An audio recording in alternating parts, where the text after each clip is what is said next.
वो कर मीट में देख, अपने फोन में देख और फेसबुक पे देखना। माइक ओपन किया तुमने?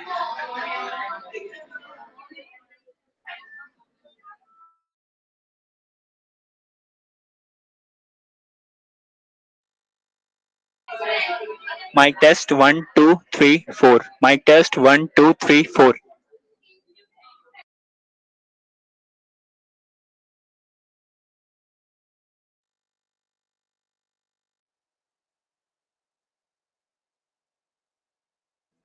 Mic test 1 2 3 4.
To quote Herbert Spencer, the great aim of education is not knowledge but action.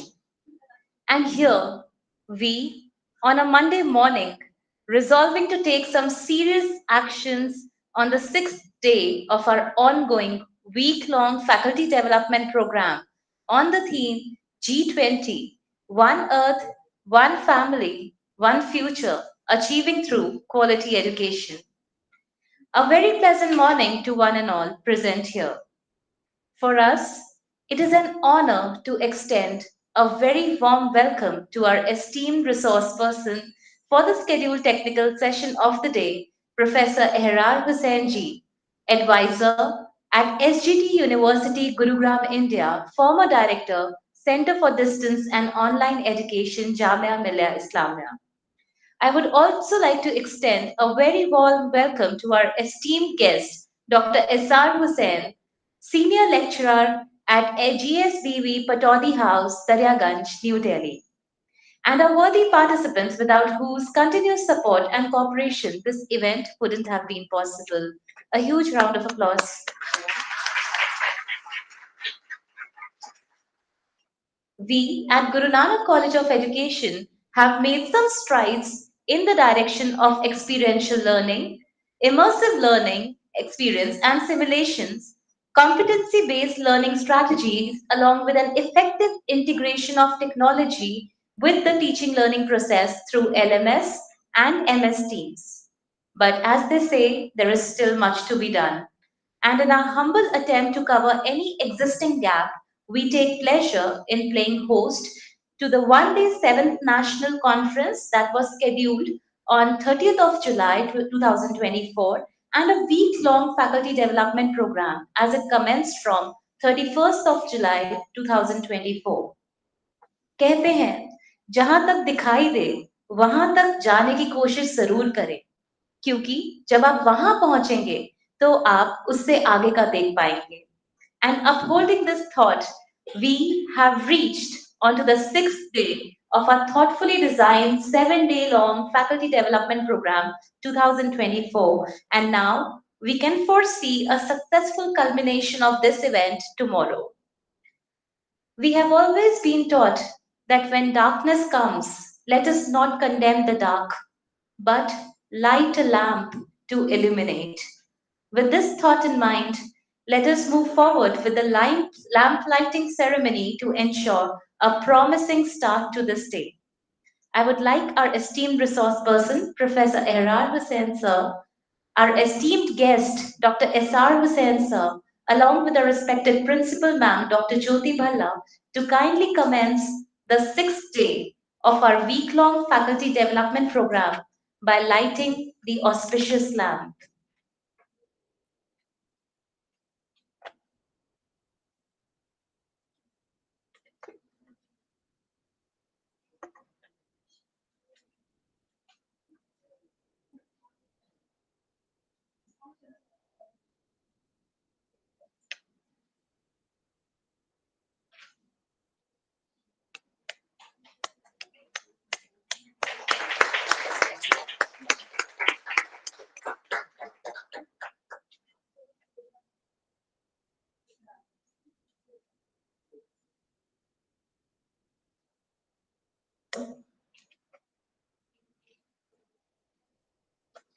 Four things let us always keep in mind. God hears prayer. God heeds prayer. God answers prayer, and God delivers by prayer. Sustaining our faith in the Almighty above, we look forward to an enriching day ahead, and let us thereby join our hands and close our eyes as the choir of Guru Nanak College of Education recites the pious Shabd from Guru Granth Sahib Ji. ਜਿਵੇਂ ਕਿ ਅਸੀਂ ਅੱਜ ਦੇ faculty development programme ਦੇ 6ਵੇਂ ਦਿਨ ਦੀ ਸ਼ੁਰੂਆਤ ਕਰ ਰਹੇ ਹਾਂ ਅਸੀਂ ਚਾਹੁੰਦੇ ਹਾਂ ਕਿ ਸੱਚੇ ਪਾਤਸ਼ਾਹ ਜੀ ਦੇ ਆਸ਼ੀਰਵਾਦ ਨਾਲ ਸ਼ੁਰੂਆਤ ਹੋਵੇ ਆਓ ਅਸੀਂ ਸਾਰੇ ਮਿਲ ਕੇ ਗੁਰੂ ਦੇ ਪਵਿੱਤਰ ਉਪਦੇਸ਼ਾਂ ਨੂੰ ਸੁਣੀਏ ਸ਼ਬਦ ਗੁਰ ਸੂਰਤ ਤਨ ਚੇਲਾ ਸ਼ਬਦ ਗੁਰੂ ਹੈ ਤੇ ਸੂਰਤ ਤਨ ਧਿਆਨ ਹੈ ਇਹ ਬਾਣੀ ਦੱਸਦੀ ਹੈ ਕਿ ਗੁਰੂ ਦਾ ਸ਼ਬਦ ਸਾਡਾ ਸੱਚਾ ਮਾਰਗਦਰਸ਼ਨ ਹੈ ਅਤੇ ਸਾਨੂੰ ਆਪਣੇ ਆਪ ਨੂੰ ਇਸ ਮਨ ਉੱਤੇ ਕੇਂਦਰਿਤ ਕਰਨਾ ਚਾਹੀਦਾ ਹੈ आओ ਅਸੀਂ ਸਾਰੇ ਮਿਲ ਕੇ ਡਿਵਿਨਿਟੀ ਟੀਮ ਦੇ ਸ਼ਬਦ ਨੂੰ ਸੁਣੀਏ ਵਾਹਿਗੁਰੂ ਜੀ ਕਾ ਖਾਲਸਾ ਵਾਹਿਗੁਰੂ ਜੀ ਕੀ ਫਤਿਹ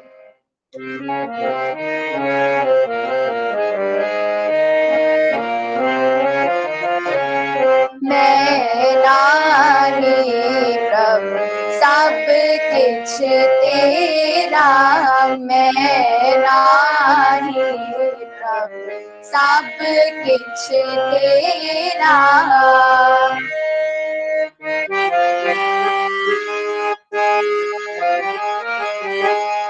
ਈਗੇ ਨਿਰਗੁਣ ਊਗੇ ਸਰ ਗੁਣ ਈਗੇ ਨਿਰਗੁਣ ਊਗੇ ਸਰ ਗੁਣ ਕੇਲ ਕਰਤ ਵਿੱਚ ਸੁਆਮੀ ਮੇਰਾ ਕੇਲ ਕਰਤ ਵਿੱਚ ਸੁਆਮੀ ਮੇਰਾ मैं नाही प्रभ सब किछ तेरा मैं नाही प्रभ सब किछ तेरा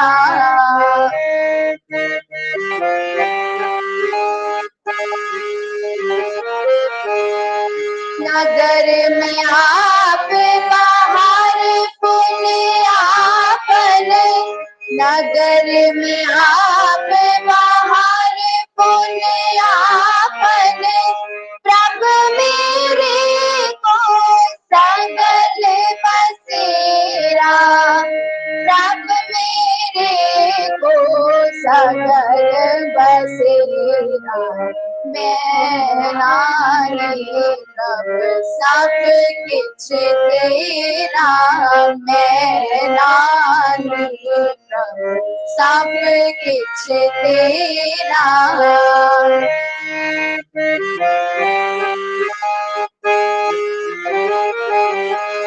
आप ही राजन आप ही राया आप ही राजन आप ही राया कह कह ठाकुर कह चेरा कह ठाकुर कह चेरा मैं नाही प्रभ सब किछ तेरा मैं नाही प्रभ सब किछ तेरा सब किछ तेरा सब किछ तेरा वाहेगुरु जी का खालसा वाहेगुरु जी की फतेह। ਸਾਡੇ ਮਨ ਨੂੰ ਸ਼ਾਂਤੀ ਅਤੇ ਪ੍ਰੇਰਣਾ ਦੇਣ ਵਾਲੇ ਇਸ ਸ਼ਬਦ ਲਈ ਸੱਚੇ ਦਿਲੋਂ ਧੰਨਵਾਦ। ਵਾਹਿਗੁਰੂ ਸਾਡੇ ਸਾਰੇ ਤੇ ਆਪਣੀ ਕਿਰਪਾ ਬਖਸ਼ਣ।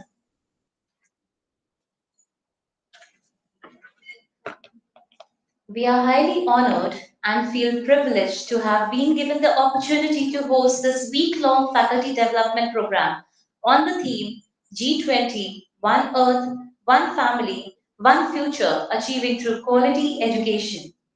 It is therefore my obligation on behalf of Guru Nanak College of Education to express our gratitude and begin this felicitation ceremony by acknowledging the unconditional support and guidance of Honorable Vice Chancellor Sir Guru Gobind Singh Indraprastha University, Padma Shri Awardee Professor Dr. Mahesh Verma, who is connected with us on our live stream.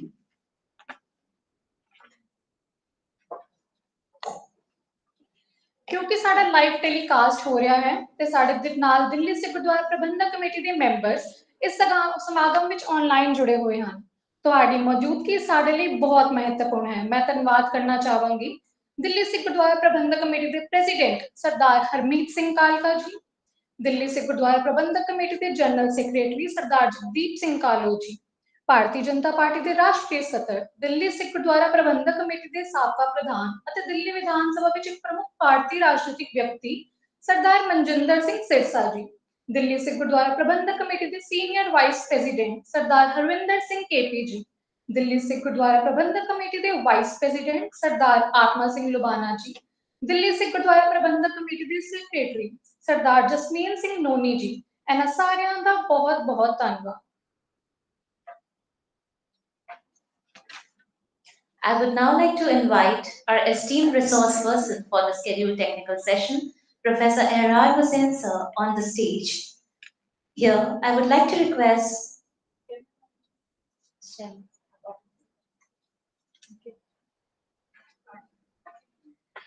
Here, I would like to request respected Principal Ma'am Dr. Bala, Guru Nanak College of Education, to kindly come forth and present our love and respect to our esteemed resource person by felicitating sir.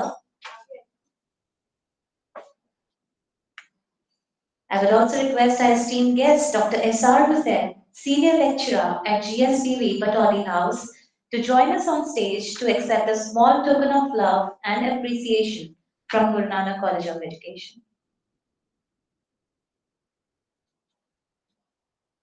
Ladies and gentlemen, on the stage we have Professor Ahrar Husain ji, Advisor, SGT University, Gurugram, India, former Director, Center for Distance and Online Education, Jamia, Millia, Islamia.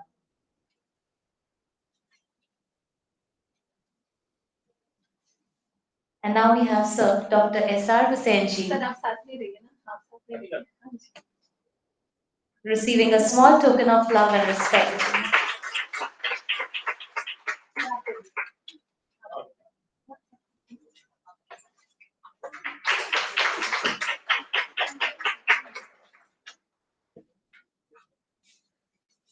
Guru Nanak College of Education ਦੇ organising committee chairman sir ਸਰਦਾਰ ਰਜਿੰਦਰ ਸਿੰਘ ਜੀ ਅਤੇ GNCE ਦੇ manager ਸਰਦਾਰ ਸੁਰਜੀਤ ਸਿੰਘ ਸ਼ੋਹਿਤ ਜੀ ਵੀ ਸਾਡੇ ਨਾਲ online telecast ਤੇ ਜੁੜੇ ਹੋਏ ਹਨ।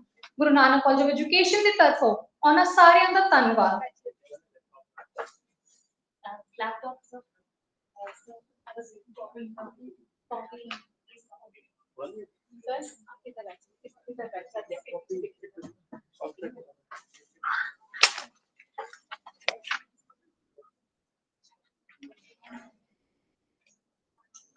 It is said, don't limit your challenges. Instead, challenge your limits. We at Guru Nanak College of Education have been constantly challenging our limits and also successfully surpassing them to achieve the goals that we have set for ourselves. With this, it gives me immense pleasure in inviting our respected Principal Ma'am, Dr. Bala, onto the dais to share with you the achievements of Guru Nanak College of Education in the recent times. Ma'am. If you can come onto the dais, please.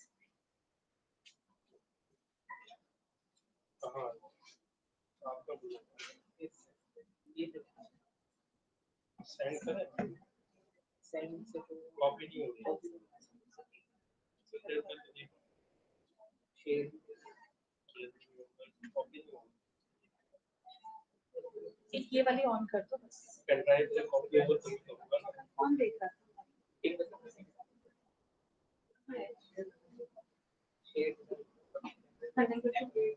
Light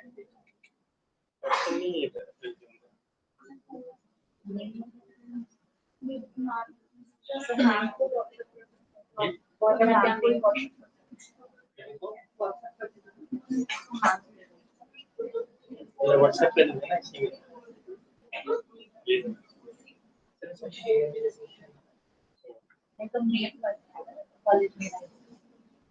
हाँ mail हो जाएगा ये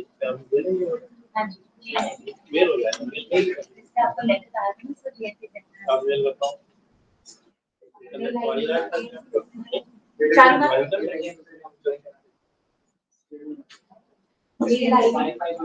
GNCE से मिला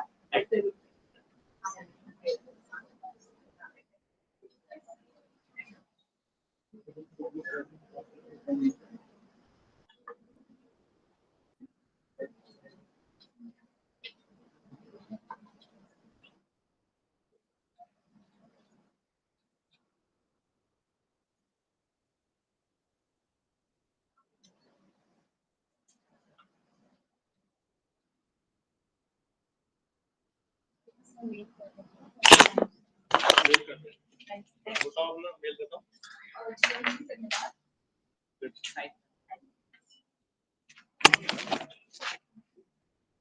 यहाँ नीचे आ जाओ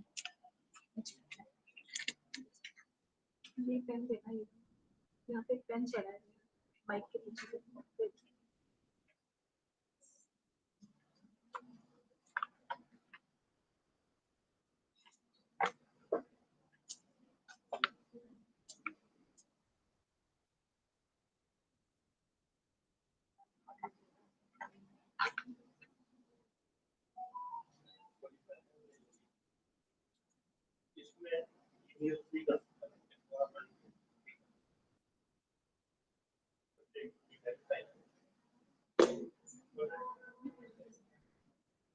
तब तक मेरा सर आप सामने अगर वहां आ जाएंगे तो आपको क्लियरली दिखेगा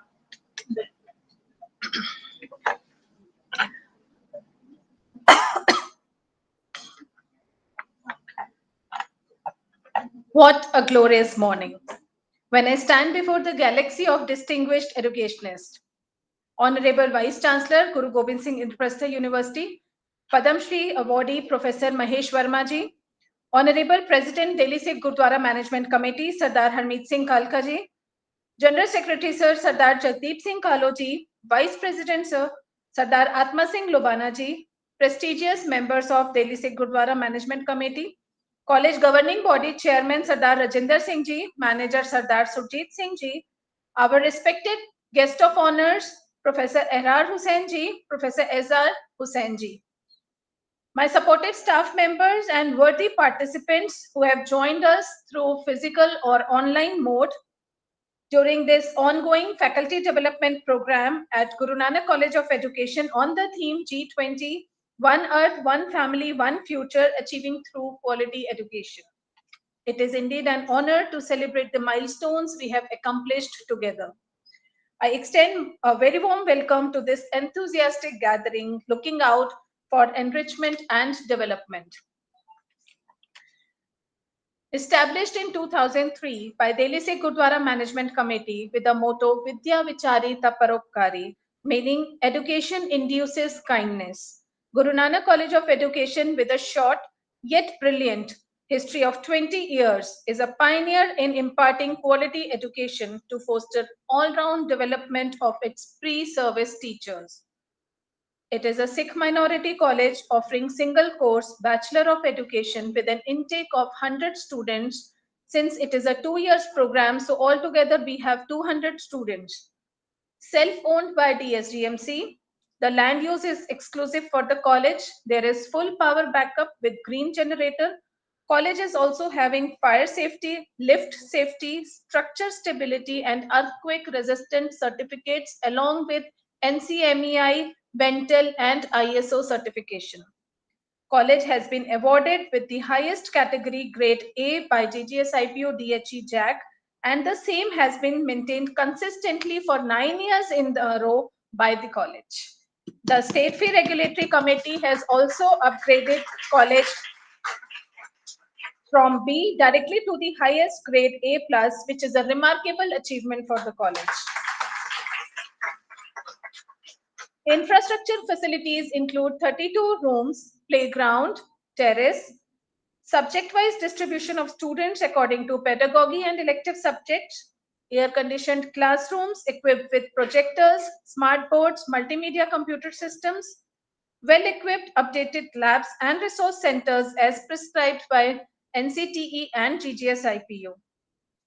We also have Koha-mediated library, fully automated with barcode, e-learning facilities, online subscriptions of Delnet, OPEC, EduSet. College is successfully integrating technology across the curriculum through readily available teaching learning material on college LMS and various channels for online classes and submission of assignments and record files on MS Teams. College Discipline Committee comprising of several subcommittees to ensure conducive and healthy environment. Presence of a student counseling center with an availability of a psychiatrist, psychologist, and a counselor on board for students' well-being. Fit GNCE. With a mini gym and regular fitness sessions in the college, our students can access the available outdoor and indoor sports equipments to rejuvenate. College has been exploring the ever-expanding frontiers of knowledge that go beyond the curriculum through various co-curricular activities, college clubs and houses to capture the best emerging trends in new technology, skills, and values by regularly organizing various programs and events. I take immense pride in highlighting my students' achievements at GGSIPU Annual Fest Anugunj with striking gold in competitions like extempores, debates, creative writing, quiz, declamation, collage making, silver in competitions like vase decoration, quiz, folk dance, painting, and kirtan competitions. They also actively participate in literary and creative events organized by the university, various gurdwaras, institutions, and colleges. Adding another fact to our hat, we also have our budding authors who have well reflected on their learnings and successfully got their books published across various genres. The college has been organizing thoughtfully designed personality development activities for its students like orientations, mock interviews, role plays, group discussions, movie screenings, competitions, industry exposure programs. Next in line, we have a list of schools that we are proudly associated with to ensure enriching plenary school engagement and school internship experience for our students. Students imbibe social, cultural, national, environmental responsibility through programs regularly conducted by the college NSS unit. Outside visits include grand celebrations like Delhi Fateh Divas at Red Fort, Veer Bal Divas at Major Dhyanchand Stadium, GGS IPU Health Mela at Talkotora Stadium, just to name a few. College Placement Office conducts campus recruitment programs, job fairs, vocational counseling, and placement assistance and referrals. The insights and guidance of experienced alumni of GNCE provide a platform for career prospects, advices, mentorship, and professional opportunities. Under continuing professional development, college has been hosting a number of workshops, seminars, conferences, along with yearly faculty development program, both in online and offline mode, so as to enhance the effectiveness of college family. For this year, 7-day FTP has already commenced. So we may say that college distinctive journey is on the path of excellence continues. All of yours unwavering support has been our foundation, and for that we are deeply, deeply grateful. Thank you all for being the part of this incredible journey. Here is to celebrating our achievements and looking ahead to the exciting opportunities that await us. Let us continue this program.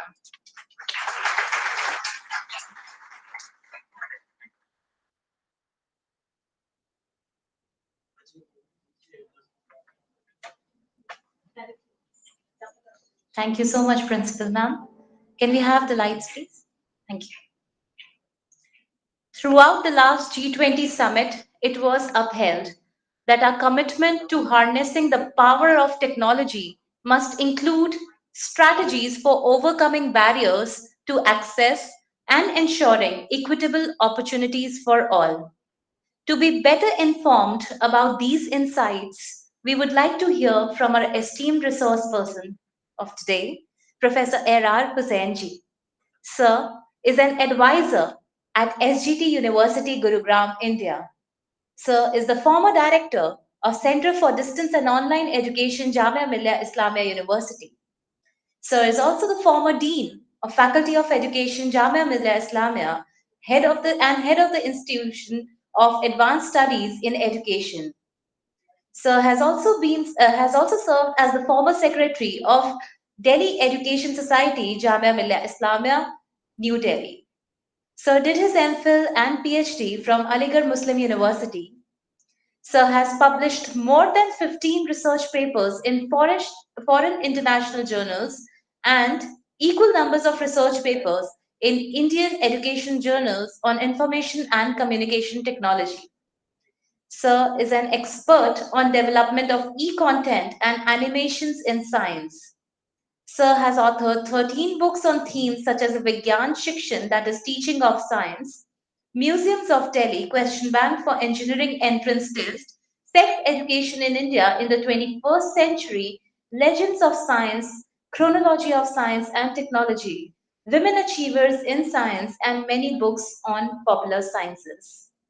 Sir is the recipient of the Lifetime Achievement Award for Popularization of Science from Government of Delhi and also received an award from Government of Uttar Pradesh for writing science books in Urdu. Sir is engaged in guiding researchers at MPhil and PhD levels. Sir has more than 25 years of teaching and guiding research experience. He's a prolific science writer and a science communicator. With this, I would like to humbly invite you, sir, onto the dais to start with a scheduled technical session for today.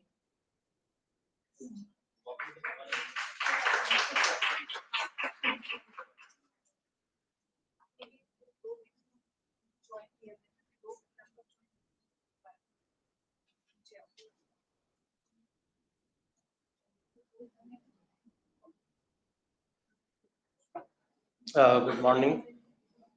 Yes. Basically started at 8:30 and reached there after 2.5 hours. It took. We was basically there was jam and all these things there. Anyhow, I reached here, and their problem is that you are online also. Okay. Connected. You have to talk. So the first of all, I would like to congratulate Dr. Jyoti Bala for getting grade from B to A plus. That's a great achievement of this college. And I am associated with this college. I think जब से ज्योति भल्ला यहाँ आई हैं, जब से I am always invited here. और यहाँ आने से अच्छा भी लगता है कि एक अच्छा कॉलेज है. और बहुत सारे कॉलेजेस हैं जो इनवाइट करते हैं, हम लोग तो जाते नहीं हैं. लेकिन यहाँ जब भी ज्योति कहती हैं तो शायद दिल करता है कि नहीं एक अच्छा कॉलेज है, अच्छी एक्टिविटीज़ हो रही हैं, तो हमें वहाँ भी जाना चाहिए और स्टूडेंट से भी मिलना चाहिए. और जैसा कि आपने अभी देखा कि ज्योति जी ने अपना अचीवमेंट यहाँ दिखाया है, तो हर कॉलेज में इस तरह की चीज़ें नहीं मिलती हैं. Another thing, every year they are organizing conferences, faculty development program, and publishing a journal also. That's a big achievement. ये मुझे अच्छा भी लगता है, मुझे खुद भी अच्छा लगता है, क्योंकि जब मैं कॉलेज में था, यूनिवर्सिटी में था, तो ये सारी चीज़ें मैं करता था. कॉलेज कॉन्फ्रेंस करना है, जर्नल है, ये निकालना उनका. तो जहाँ भी इस तरह की एक्टिविटीज़ होती हैं, तो मुझे अच्छा लगता है कि हाँ, जैसा हम करते थे वैसा ये भी कर रहे हैं, तो हमें यहाँ जा करके कुछ हेल्प करनी चाहिए. So thank you, Dr. Jyoti, for inviting me there. I was not in India for the last 6 months, and Jyoti was in touch with me. And इन्होंने बहुत कहा कि आपको आना है, तो 2 ही दिन हुए हैं अभी वापस आए हुए यूएस से. तो जेट लैग होता है ना, जिसमें दिन में नींद आती है, रात में सोते हैं, जागते हैं. तो अभी चल रहा है.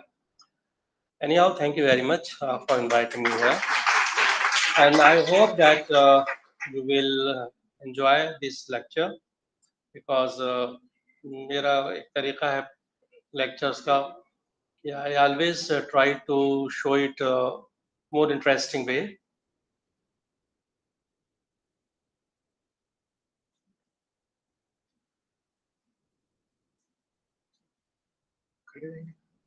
बैठ जाइए, मुबारकदा लगा दी, ज्यादा अच्छा है, फिर आराम से करेंगे.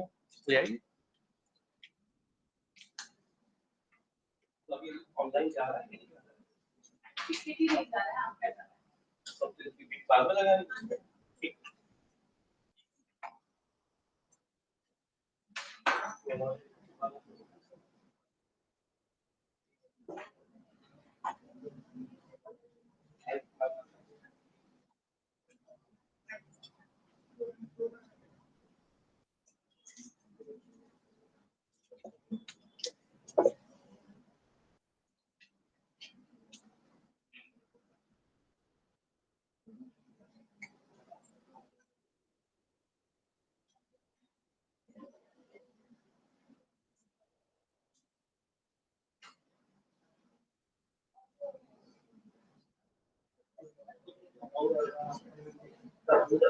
Oh.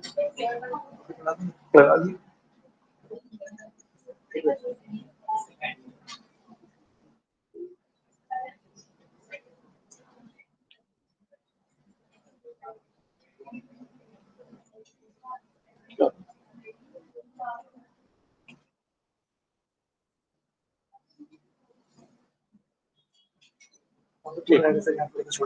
थोड़ा बड़ा करना पड़ेगा यहाँ पर.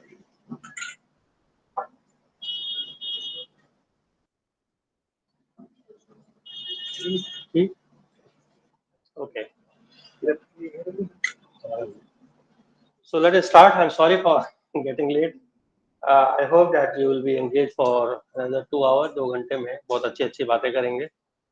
और I will try to give a new information also. क्योंकि आप यंग जनरेशन है, आपको बहुत सारी चीज़ें पता होंगी, और जो लोग लर्निंग चाहते हैं वो अपडेट अपनी नॉलेज को करते हैं. तो one thing I just want to you tell you before I start that आज का जो समय है, दुनिया जो है, उसमें अगर आप अपनी नॉलेज को अपडेट नहीं रखेंगे तो आप किसी भी फील्ड में जाएं, चाहे टीचिंग में जाएं या किसी और फील्ड में जाएं, वहाँ आप सक्सेसफुल नहीं हो सकते हैं. तो the key for success is that you have to update your knowledge of every field, whatever your subject. जो आपका सब्जेक्ट है उसमें भी आपको अपनी नॉलेज को अपडेट करना पड़ेगा. जो नई टेक्नोलॉजी आ रही है उसके बारे में भी आपको पता होना चाहिए, उसका यूज करना भी आना चाहिए, तभी आप फ्यूचर में सक्सेस पाएंगे, otherwise you will be eliminated. So the topic here given by Dr. Jyoti is the technology enhanced teaching for next generation learning. What does it mean? जो टाइटल है वो रिफ्लेक्ट ये कर रहा है कि टेक्नोलॉजी का इंटीग्रेट करना है. क्यों करना है? कि जो नेक्स्ट जनरेशन लर्निंग है, जो आने वाला समय है, उस समय टेक्नोलॉजी के बगैर आप टीचिंग नहीं कर पाएंगे. चॉक एंड टॉक वाला ज़माना जो है जाने वाला है. पहले होता था ना, हमारे चॉक से लिखना शुरू कर दिया, बच्चों ने कॉपी करना शुरू कर दिया. That time is over. If you are not fully equipped with the technology, awareness of technology, use of technology, application of technology in your teaching learning, you will not survive. So we have to be ready for that. And बहुत सारी चीजें हैं कि let us see this video, as I promised that I'll show you some videos also. But these are not videos, but these video always give some message, and that message we have to read. See what this video is saying, and then I'll come to you. Sound है. Sound है. Life believing that it is stupid. Ladies and gentlemen of the jury, today on trial we have modern day schooling. Glad you could come.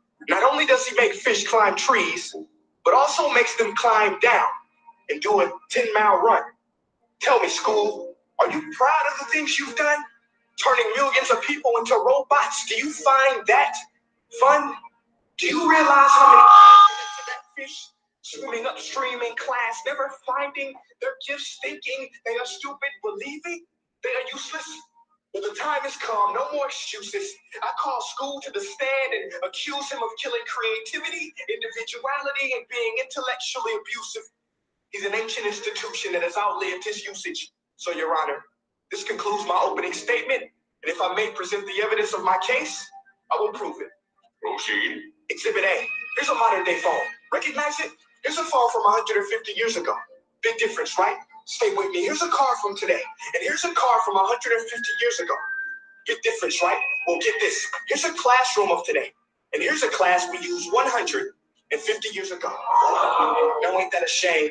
In literally more than a century, nothing has changed. Yet you claim to prepare students for the future? But with evidence like that, I must ask, do you prepare students for the future or the past? I did a background check on you and let the record show that you were made to train people to work in factories, which explains why you put students in straight rows, nice and neat, tell them sit still, raise your hand if you want to speak, give them a short break to eat, and for 8 hours a day, tell them what to think. Oh, and make them compete to get an A. A letter which determines product quality, hence grade A of meat. I get it. Back then, times were different. We all have a past. I myself am no Gandhi. But today, we don't need to make robot zombies. The world has progressed. And now we need people who think creatively, innovatively, critically, independently, with the ability to connect. See, every scientist will tell you that no two brains are the same. And every parent with 2 or more children will confirm that claim. So please explain why you treat students like cookie cutter frames or snapback hats, giving them this one-size-fits-all crap. What's your name? Sorry, Your Honor. But if a doctor prescribed the exact same medicine to all of his patients, the results would be tragic. So many people would get sick, yet when it comes to school, this is exactly what happens. This educational malpractice, where one teacher stands in front of 20 kids, each one having different strengths, different needs, different gifts, different dreams, and you teach the same thing the same way? That's horrific. Ladies and gentlemen, the defendant should not be acquitted. This may be one of the worst criminal offenses ever to be committed. And let's mention the way you treat your employees. Objection overruled. I want to hear this. It's a shame. I mean, teachers have the most important job on the planet, yet they're underpaid. No wonder so many students are short-changed. Let's be honest. Teachers should earn just as much as doctors, because a doctor can do heart surgery and save the life of a kid. But a great teacher can reach the heart of that kid and allow him to truly live. See, teachers are heroes that often get blamed, but they're not the problem. They work in a system without many options or rights. Curriculums are created by policymakers, most of which have never taught a day in their life. Just obsessed with standardized tests. They think bubbling in a multiple choice question will determine success. That's outlandish. In fact, these tests are too cruel to be used and should be abandoned. But don't take my word for it.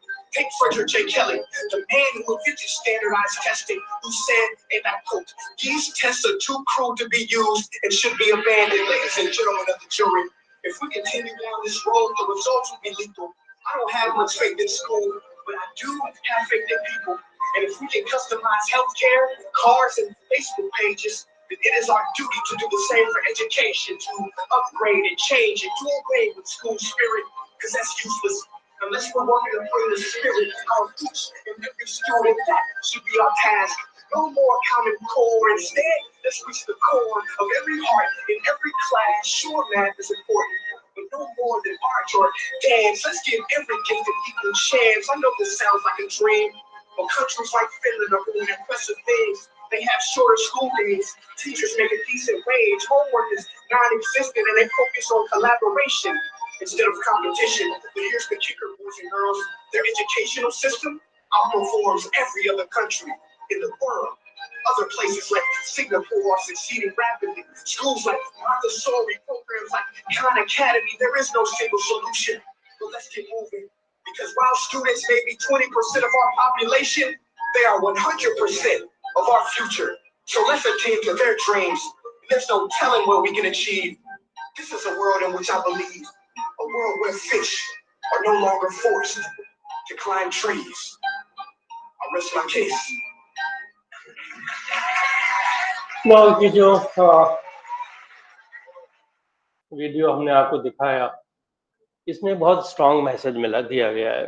वो message ये है कि 100 साल पहले जिस तरीके की teaching हम करते थे क्लास में, और 100 साल में लाइफ के अंदर क्या क्या चीज़ें बदल गई, टेक्नोलॉजी बदल गई, मोबाइल आ गए, टीवी आ गया, कंप्यूटर आ गए, ये सारी चीज़ें आ गए, but still teacher is teaching like the way 100 years back.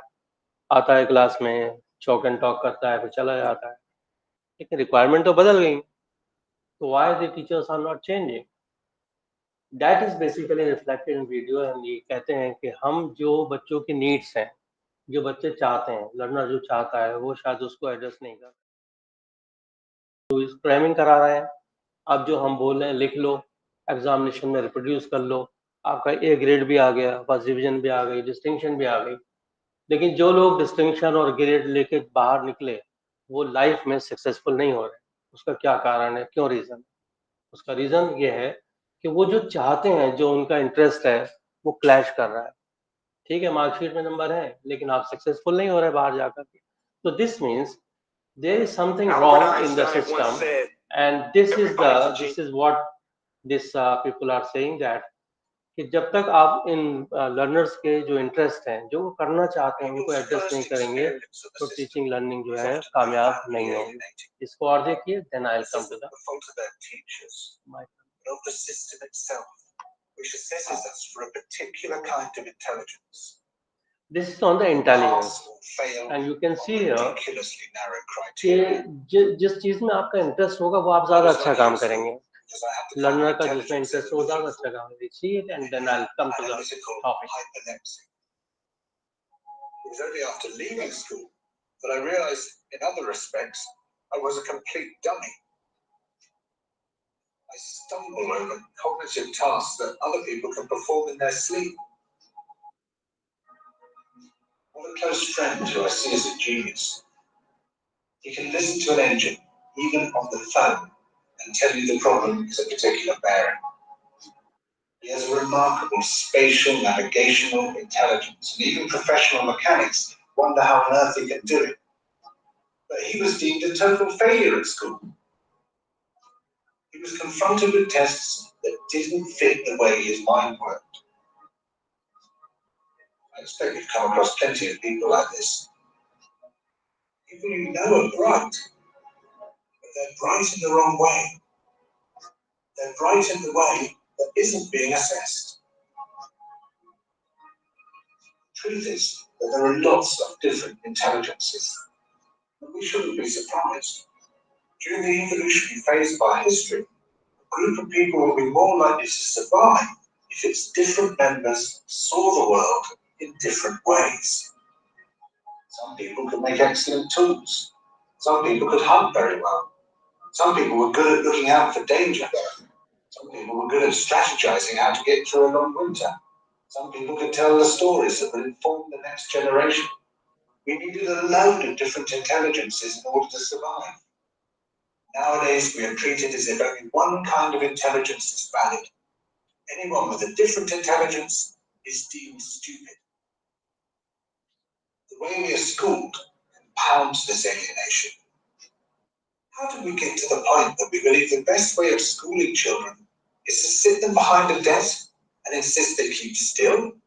Children keeping still? That's difficult for anyone, but especially for kids with a roaming, navigational mind. I've done some volunteering with an adventure learning charity, and the first time I took a group of these children out, we were rock cooling on the shore. Most of the kids had never seen the sea before, never visited the countryside before. And there was one kid who just stood out. He was brilliant. He was there at my shoulder all the time. Whenever I said, "What's this?" or "Why is it this color?" he would hazard a guess. And they were always interesting answers. He was finding things, catching things, picking things up. And after a couple of hours, I said to his teacher, "That kid is a genius." She said, "Him? He's bottom of the class." If a kid like that is failing, it is not the kid's fault. The fault is with the system. As I say, I don't blame the teachers because they have to teach to the system. Plenty of teachers desperately want to do creative things with their children, to discover their different intelligences, but they are forbidden to do so. If an intelligent child fails the test designed to assess a different kind of intelligence, they become alienated, not just from school, but from the system as a whole. The danger is that they then become alienated from public life, alienated from society, eventually alienated from themselves.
ये जो video था इसमें ये दिखाया है कि हर individual learner किसी भी लेवल का हो, चाहे स्कूल का हो, चाहे कॉलेज का हो, यूनिवर्सिटी का हो, उसके अपने इंटरेस्ट होते हैं और इंटरेस्ट को एजुकेशन सिस्टम एड्रेस नहीं करता, वो अपने सब्जेक्ट को एड्रेस करता है।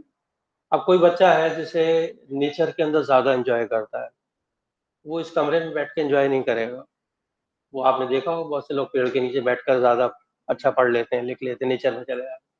कोई बच्चा है जिसे फिश पकड़ने में ज़्यादा मज़ा आता है, आप जाने नहीं दोगे, नहीं नहीं नहीं पानी की तरफ नहीं जाओ, नहर की तरफ नहीं जाओ, उसको रोकेंगे। तो पॉइंट इज दिस के एजुकेशन सिस्टम जो है, फ्यूचर का जो एजुकेशन सिस्टम है, उसमें काफ़ी फ्लेक्सिबिलिटी होगी कि अगर आप फिजिक्स पढ़ा रहे हैं और फिजिक्स में वो बच्चा लैब में जाना चाहता है, तो आप ये नहीं कहोगे कि नहीं कल आपका लैब पीरियड है तभी जाओगे, वो जाना चाहता है जाने दो उसको, let them enjoy there. Lab में जाते हैं वो कोई ये ट्यूब टेस्ट ही उठाएगा, फिजिकल बैलेंस देके हम लोग नहीं नहीं नहीं फिजिकल बैलेंस को टच नहीं करो, ऐसा नहीं करो, टेस्ट ट्यूब ना करो, एसिड इसको नहीं छुओ, आप बस एक्सपेरिमेंट करो यहाँ बैठ के। इस तरह की एजुकेशन नहीं होती। Late them do explore the world. Library जाता है तो आप कहते हैं नहीं ये किताब क्यों पढ़ रहे हो, ये वाली किताब हमने पता ये पढ़ो, क्यों, why we are restricting the opening of the knowledge world. Let them do. Point is this कि एजुकेशन सिस्टम में पहले के ज़माने में हम बहुत लिमिटेड नैरो उनको इंफॉर्मेशन प्रोवाइड करते थे। मैं ये नहीं कह रहा कि ख़राब था, हम सब उसी जनरेशन के लोग हैं, उन्होंने हम लोगों को पढ़ाया है, लेकिन पॉइंट इज दिस कि आज का जो लर्नर है वो ओपन माइंडेड बहुत है, वो बहुत कुछ करना चाहता है, तो उसको बहुत कुछ करने देना चाहिए। This is what this message was training. Now coming to the theme of the lecture is that online and digital education NAP 2020 alternative modes of quality education and ensuring equitable use of technology। NAP ने तो बहुत focus किया है technology के ऊपर, and what they are saying is that the benefits of online digital education cannot be leveraged unless the digital divide is eliminated through concerted effort such as Digital India campaign and the availability of low price computing devices। हम सब लोग कहते तो हैं technology technology technology, लेकिन क्या स्कूलों में जो गरीब बच्चे हैं, जो फाइनेंशियली लैपटॉप नहीं खरीद सकते हैं, जो फाइनली आईफोन नहीं खरीद सकते हैं, वो तो वो वीडियो नहीं देख सकते। तो the point is that NEP is saying that we have to integrate technology in our system. We also provide the equipment to them जिसकी कॉस्ट कम हो, वो यूज कर सकें। And you know that before corona period there was two school of thought. एक ये कहते थे कि नहीं टेक्नोलॉजी को यूज करना चाहिए, दूसरे कहते थे there is no need of technology, I am very good teacher, I am good skill in writing on the black board, I am good in communication skill, there is no need of laptop and all these thing. लेकिन दूसरे उससे समय में भी technology को use करते थे और उसको पढ़ाया करते थे। तो आज के समय में एनईपी इसके कोरोना पीरियड के बाद में एवरीबडी इज कन्विंस कि बगैर टेक्नोलॉजी के, बगैर लैपटॉप के, बगैर पीपीटी के शायद आप टीचर में टीचिंग नहीं कर पाएंगे। पीपीटी का इतना प्रयोग होने लगा, इतना यूज होने लगा, लोग उससे परेशान हो गए। I am also using PPT here. Why I am using PPT here? Because I want to give quantum of information to our, बहुत सारी चीजें बताना चाहता हूँ, इसलिए मैं देखा है आपने, मैं फिलर डाल रहा हूँ, वीडियो भी दिखा रहा हूँ। वीडियो को दिखाते हैं ताकि आपका माइंड बहुत सारी चीजों को एक्सेप्ट करता रहे। So NAP is okay, fine, but we have to see that how much digital divide is in our society. कुछ लोग उसको अफोर्ड कर सकते हैं, कुछ लोग उसे अफोर्ड नहीं कर सकते। तो जो लोग अफोर्ड नहीं कर सकते उनको हमें इंस्टीट्यूशन की तरफ से प्रोवाइड करना पड़ेगा, या लो कॉस्ट इक्विपमेंट्स को प्रोवाइड करेंगे तब होगा। Now coming to the emerging technology part, you know that internet, computer generation, web technology, wearable technology, wireless technology, web tools for teaching, modes of teaching with technology, online class tools, digital education, and all these things are the emerging technology. सब आ गया है, लेकिन you know that every 15 days, every month, new technology is also coming in the market. जब तक आप mobile phone आज खरीद के लाते हैं ना, 15 दिन के बाद नया मोबाइल फोन आ जाता है, उसके अंदर डिफरेंट, जो पहले क्या होता था कि जो हमारा नई नई चीजें आ जाती हैं उसके अंदर। सो this means technology is changing very fast. दुनिया भर में करोड़ों अरबों रुपया लगा हुआ है टेक्नोलॉजी के अंदर। हर एक महीने के बाद वो नया इक्विपमेंट लॉन्च कर देते हैं, आपको नया वाला खरीदना शुरू हो जाता है। As you know that internet जो है उसकी इन्वेंशन जुलाई 1983 की है, बहुत पुरानी नहीं है, लेकिन इसने इंटरनेट ने सारी दुनिया को एक विलेज के अंदर कन्वर्ट कर दिया। आज के समय में बगैर इंटरनेट के आप कुछ भी नहीं कर सकते। Without that you can not do anything. So this means कि ये दुनिया का सबसे बड़ा इन्वेंशन है इन इंटरनेट। हवाई जहाज, everything, buses, everything is running with the help of internet. बगैर यहाँ से अगर आपको इंडिया के बाहर कोई कम्युनिकेशन करना है तो इंटरनेट के थ्रू ही करेंगे। Everybody, every student is having mobile phone with internet. So this means कि इंटरनेट का यूज बहुत ज्यादा होगा। As you know that computers are changing. हर 2-4 साल के बाद एक नया कंप्यूटर आ जाता है। This is the first generation computer. You can see that बहुत बड़े, कि इससे बड़े बड़े कंप्यूटर होते थे जिसमें इंटरनेट इंटरनेट तो होता नहीं था, कंप्यूटर्स होते थे इतने बड़े होते थे। सेकंड जनरेशन कंप्यूटर इस तरह का था, थर्ड जनरेशन कंप्यूटर इस तरह का था। अभी भी आप देखेंगे बहुत सारे रैंक्स के अंदर इस तरह का कंप्यूटर होगा। फोर्थ जनरेशन कंप्यूटर वो है जो आजकल हम यूज कर रहे हैं, और फिफ्थ जनरेशन कंप्यूटर ये है जिसमें अल्टरनेटिव इंटेलिजेंस का यूज किया जा रहा है। यानी कि जो आपका मोबाइल फोन है या लैपटॉप है या कंप्यूटर है, इसमें आर्टिफिशियल इंटेलिजेंस का यूज होने लगा। आर्टिफिशियल इंटेलिजेंस क्या होता है? एक तो होता है नेचुरल इंटेलिजेंस, जो ह्यूमन बीइंग में है, माइंड में जो भगवान ने हमें दे रखा है, वो कहलाता है नेचुरल इंटेलिजेंस। दूसरा artificial intelligence. Artificial intelligence mean जिसमें नेचर ने काम नहीं कर रहा है, बल्कि जो मशीन है वो आपको सजेस्ट करती है, गाइड करती है, और वो on the basis of the data stored in their memory में, उसकी बेसिस पे वो हमें ये सारी चीजें बताती है। तो there is a conflict between natural intelligence and artificial intelligence. आने वाला समय जो है एक कंपटीशन होगा नेचर का और आर्टिफिशियल का, और हमें लग रहा है जो आर्टिफिशियल इंटेलिजेंस वो जीतेगा। क्यों जीतेगा? क्योंकि उसके पास quantum of sea of information there on the internet. Sea of information क्या होता है? इतनी ज्यादा क्वांटिटी इंफॉर्मेशन होगी, और जो हमारा माइंड है वो लिमिटेड कैपेसिटी का है, और ये मेमोरी भी होती है, कुछ दिनों तक हमें बहुत सी चीजें याद रहती हैं और कुछ दिनों के बाद हम भूल जाते हैं। लेकिन जो इंटरनेट है वो भूलता नहीं है। उसके पास तो आपने जो भी इंफॉर्मेशन फीड कर दी, वो उस वक्त तक उसके डेटा में रहेगी जब तक आप उसे डिलीट नहीं करेंगे। तो इससे मैकेनिकल डिलीशन होगा। और माइंड के अंदर क्या होता है? ऑटोमेशन में होता है कि जो इंफॉर्मेशन आप यूज करते रहते हैं वो इंफॉर्मेशन आपको याद रहती है, और जो चीज आप यूज करना बंद कर देंगे तो 1 महीने, 2 महीने, 3 महीने के बाद वो इंफॉर्मेशन हमारे माइंड से निकल जाती है। तो दिस मीन्स कि फ्यूचर में टेक्नोलॉजी सपोर्टेड नेचुरल इंटेलिजेंस होगा, कि आप इतने ज्यादा डिपेंडेंट हो जाएंगे टेक्नोलॉजी के ऊपर कि जो वो हमें बताएगा वो हमें करना पड़ेगा। I'll give many examples during my discussion. You know that there are web series also 10, 20, 30, 40, 50, and all these things are also there. Every day these web series are changing. जो वेब 2.0 सीरीज था उसने हमें basically ये जो social networking है ये जब start हुआ, जब वेब 2.0 हमें मिला, यानी कि इंटरनेट मिला, और वेब 2.0 सर्विसेज ने हमें बहुत सारे एप्स दिए, बहुत सारी चीज़ें दी, और फेसबुक है या बहुत सारे और हैं चीज़ें हैं, ब्लॉग्स हैं, विकीज हैं, वीडियो शेयरिंग है, वीडियो यूट्यूब वगैरह, ये सारी चीज़ जब मिली, जब वेब 2.0 में मिला तब हमने इसको यूज़ करना शुरू किया। आजकल वेब 3.0 पे भी बहुत सारी रिसर्चेज चल रही हैं, वो ये कह रही हैं कि आने वाला समय जो होगा वो आर्टिफिशियल इंटेलिजेंस बेस्ड होगा, और जो मशीन आपसे कहेगी वो आपको मानना पड़ेगा। वो आपको सजेस्ट करेगी आज आपको लंच क्या करना है, शाम को क्या काम करना है, आपको ऐसे ऐसे करना है, ऐसे ऐसे करना है, वो सारा डिक्टेट करके आपको प्रोग्राम बताएगा, and then you are supposed to do that. The only thing is that at that time we are not using our natural intelligence. At the same time, 5.0 is also coming in, and this shows that there will be a chip that will be inserted in your mind. Mind में वो chip लग जाएगा, और वो chip जो है सारा आपके डिसीजन जो होंगे वो उसको कंट्रोल करेगा। वो आपसे कहेगा आप ऐसे करो, ऐसे करो, ऐसे करो, आपको कुछ नहीं करना होगा। You have to do that. And this is the most difficult time for human being. जब ये वेब 5.0 आएगा तो ये बहुत मुश्किल काम भी होगा, क्योंकि जो टेक्नोलॉजी होगी वो हमारे ऊपर हावी हो जाएगी। हम जो चाहेंगे वो नहीं, वो कहेगा नहीं, ये जो आप सोच रहे हो ठीक नहीं है, आपको ऐसे करना है, and then you have to surrender. So that time will be most difficult time, क्योंकि उसमें एरर्स भी होंगी, रॉन्ग डिसीजंस भी होंगे, and there will be survival जो होगा थोड़ा मुश्किल हो जाएगा।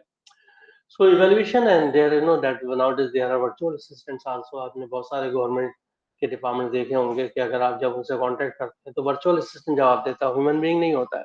वो कहता है आप लिख करके बताओ, फिर आपसे कहता है वोकल ऑडियो बताओ, फिर वीडियो भी कर लेता है, वो सारी चीजें आपको सजेस्ट कर देता है। तो वर्चुअल असिस्टेंट कह रहे हैं कि जो टीचर्स होंगे, फ्यूचर टीचर्स जो होंगे, वो अपने वर्चुअल असिस्टेंट भी होंगे उनके साथ, कि अगर आपका स्टूडेंट रात को 4 बजे आपसे कॉन्टेक्ट करता है तो virtual assistant will respond, not you will not respond. तो जो रिच लोग होंगे, जो रिच टीचर्स होंगे, जो अच्छे इंस्टीट्यूशंस होंगे, शायद वो भी प्रोवाइड कर देंगे आपको, या आपको खुद यूज करना पड़ेगा। तो as you know that wearable technology भी बहुत फास्ट हो गई है। लास्ट टाइम मैंने वेयरेबल टेक्नोलॉजी पे यहाँ लेक्चर दिया, तो I am skipping all that information. And wearable technology means that you have to wear everything. आपको ये जैसे मोबाइल फोन है, लैपटॉप है, अपने हाथ में लेकर जाने की जरूरत नहीं होगी, आप पहन लेंगे। जैसे इसमें देख रहे हैं गूगल ग्लास यूज कर रहे हैं, और कार्ड्स हैं, कड़ा है, या जो टाटूज हैं, इस तरह की चीजें बन जाएंगी। Everyday you are not suppose to carry all this equipment with you, और ये सारी चीजें ऐसे ही काम करेंगी जैसे आपका लैपटॉप या मोबाइल फोन काम कर रहा है। इसमें सेंसर्स होंगे, उन सारी चीजों को यूज होगा। और इनिशियली जब भी कोई नई टेक्नोलॉजी आती है, हम पहले उसको अपने प्रोफेशनल यूज में यूज करते हैं, and then we explore how to use all this technology in your teaching learning, उसमें बाद में करते हैं। पॉइंट क्या है, एक कॉन्फ्लिक्ट है। कॉन्फ्लिक्ट क्या है कि जो लर्नर है, जो स्टूडेंट है, जब वो इंस्टीट्यूशन में आता है तो उसके already they are having a mobile phone, iPhone होता है उसके हाथ में, और जो टीचर होता है वो, उसके पास वो सारी टेक्नोलॉजी कई बार नहीं होती है। तो कॉन्फ्लिक्ट क्या होता है कि वो चाहता है टेक्नोलॉजी को यूज करना, वो जितनी भी मॉडर्न टेक्नोलॉजी आ रही है उनको यूज करना चाहता है, लेकिन जो इंस्टीट्यूशन है वो उनको सारी चीजें प्रोवाइड नहीं कर रहा होता है, तो मिसमैच होता है। तो क्या होता है, जो लर्नर होता है वो they run away from the institution. Run away का मतलब ये होता है क्लास में बैठा है लेकिन वो आपसे कनेक्टेड नहीं है, या वो बाहर बैठा हुआ है, वो आपसे कनेक्टेड नहीं है। That is what is a technical word, कि रन अवे हो जाता है। रन अवे मीन्स वो आपके सब्जेक्ट में इंटरेस्ट नहीं ले रहा होता है। So these are some of the technology, variable technology, जैसे ये है, सारी चीजें हैं। वी आर ये जो टेक्नोलॉजी 3 डायमेंशनल सारी चीजें दिखाता है। हमने अभी कुछ दिन पहले ही उसमें ये सारी टेक्नोलॉजी यूज की थी, और उसमें बहुत अच्छा 3 डायमेंशनल व्यू देता है, और वो पूरा रिफ्लेक्ट करता है टीचिंग के अंदर, आसानी से उसको डिपिक्ट किया जा सकता है। These are the productive wristband जो यूज होंगे। सो जो इम्पैक्ट है वेरिएबल टेक्नोलॉजी का मॉडर्न क्लासरूम के अंदर बहुत इंपॉर्टेंट होगा। And you know that everybody, ये जो टेक्नोलॉजी होती है सेल्फ लर्निंग मोड में होती है, किसी को सिखाने की जरूरत नहीं होती, और आप उसको यूज कर पाएंगे। एंड देख लीजिए फ्यूचर टेक्नोलॉजी क्या होगी।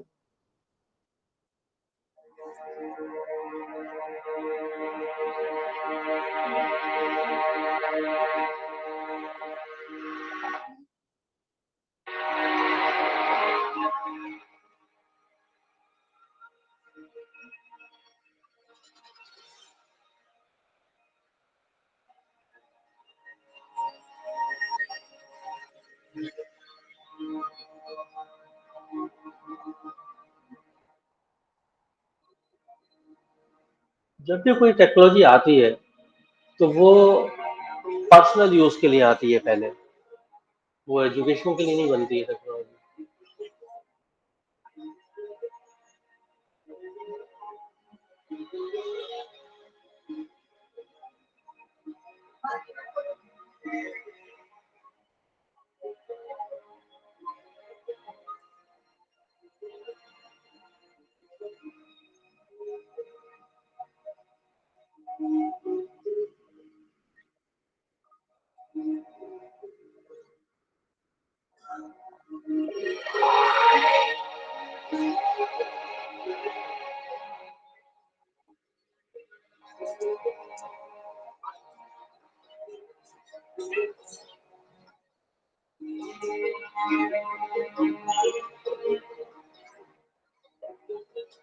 Thank you.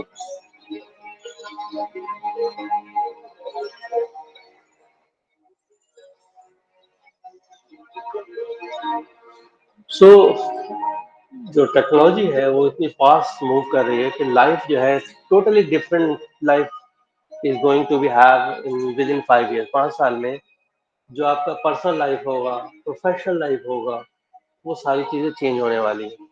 तो यू कैन सी दैट जो इंजीनियरिंग है, मैकेनिकल इंजीनियरिंग किस तरीके से चेंज कर रहा है हमारी लाइफ को, and all this will be based on sensors.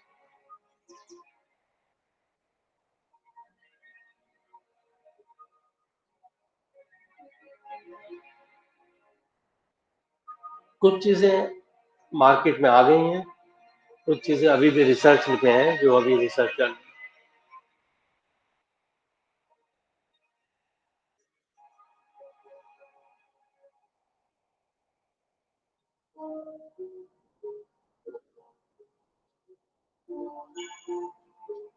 आपने देखा होगा कि जो आप लोग गाड़ियां यूज करते हैं, जब आप उसके अंदर इंफॉर्मेशन, लोकेशन की इंफॉर्मेशन डालते हैं, वो सारी इंफॉर्मेशन प्रोवाइड कर देता है कि आपका अराइवल कितने बजे होगा, वहाँ बीच बीच में कितना ट्रैफिक मिलेगा, वो सारी चीजें बता देता है.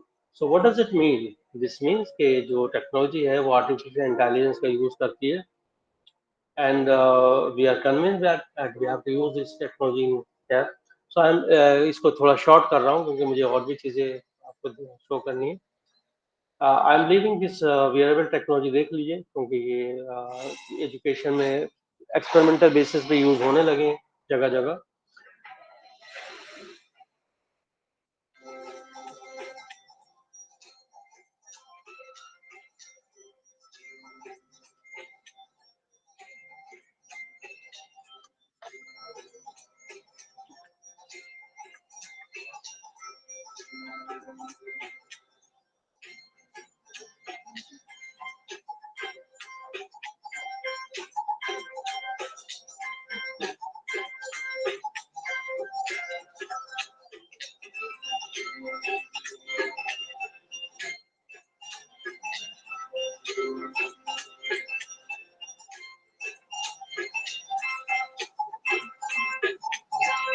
You can see that there is no mobile phone in hand, there is no laptop in hand.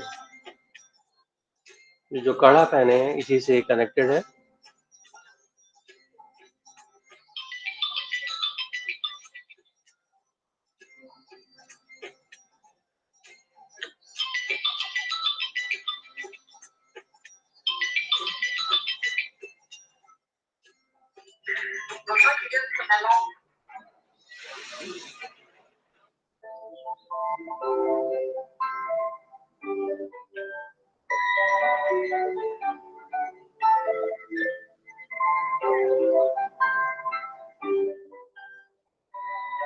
और जो वेयरेबल टेक्नोलॉजी है ये साइंसेज में और फाइन आर्ट्स में, इंजीनियरिंग में, ये वो एरियाज हैं जो जहाँ पे बहुत ज्यादा इसका यूज होगा.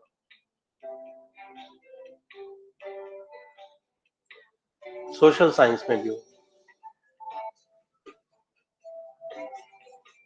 Fashion designing is also one area where this technology will be used.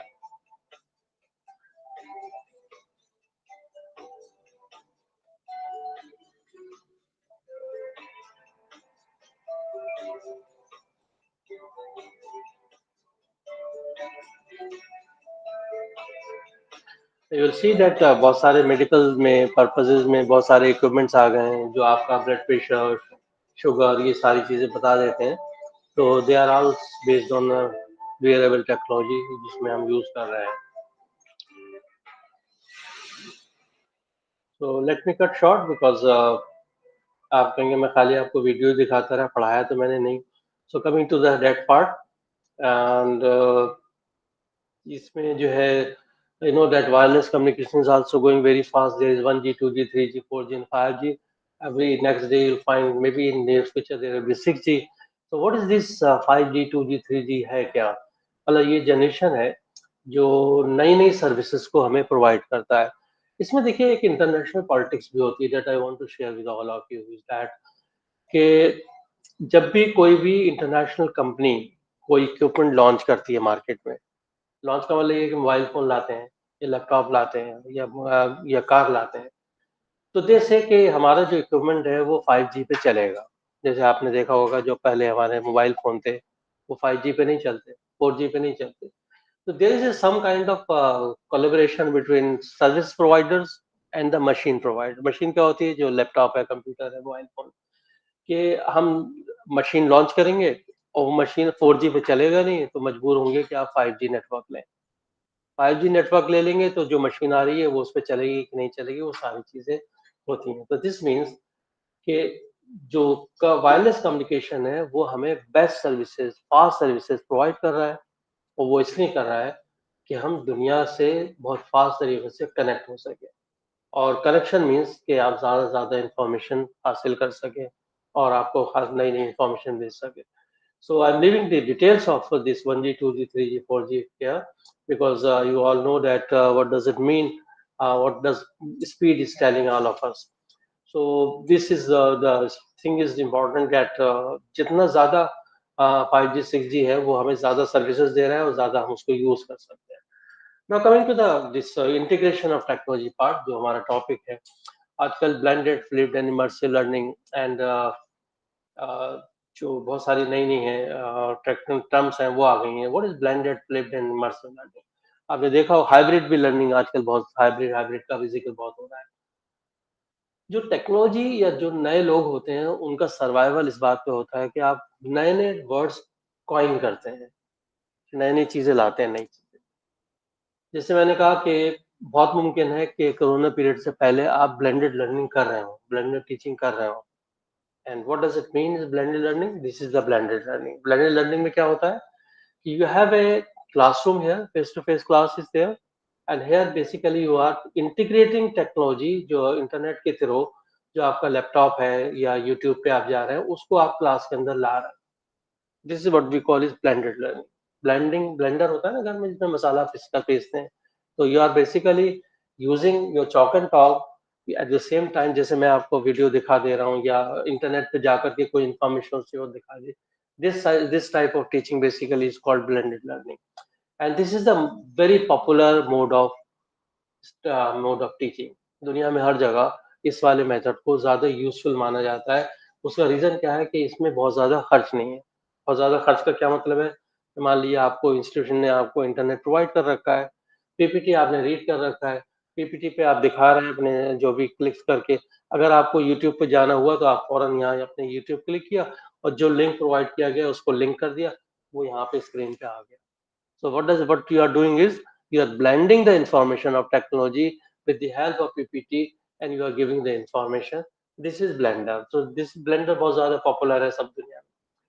So this is the traditional learning जहाँ पे आप चॉक एंड टॉक करते हैं, बुक्स का यूज करते हैं, और ऑनलाइन को इंटीग्रेट जब हम कर देते हैं तो वो ब्लेंडेड लर्निंग में कन्वर्ट हो जाता है।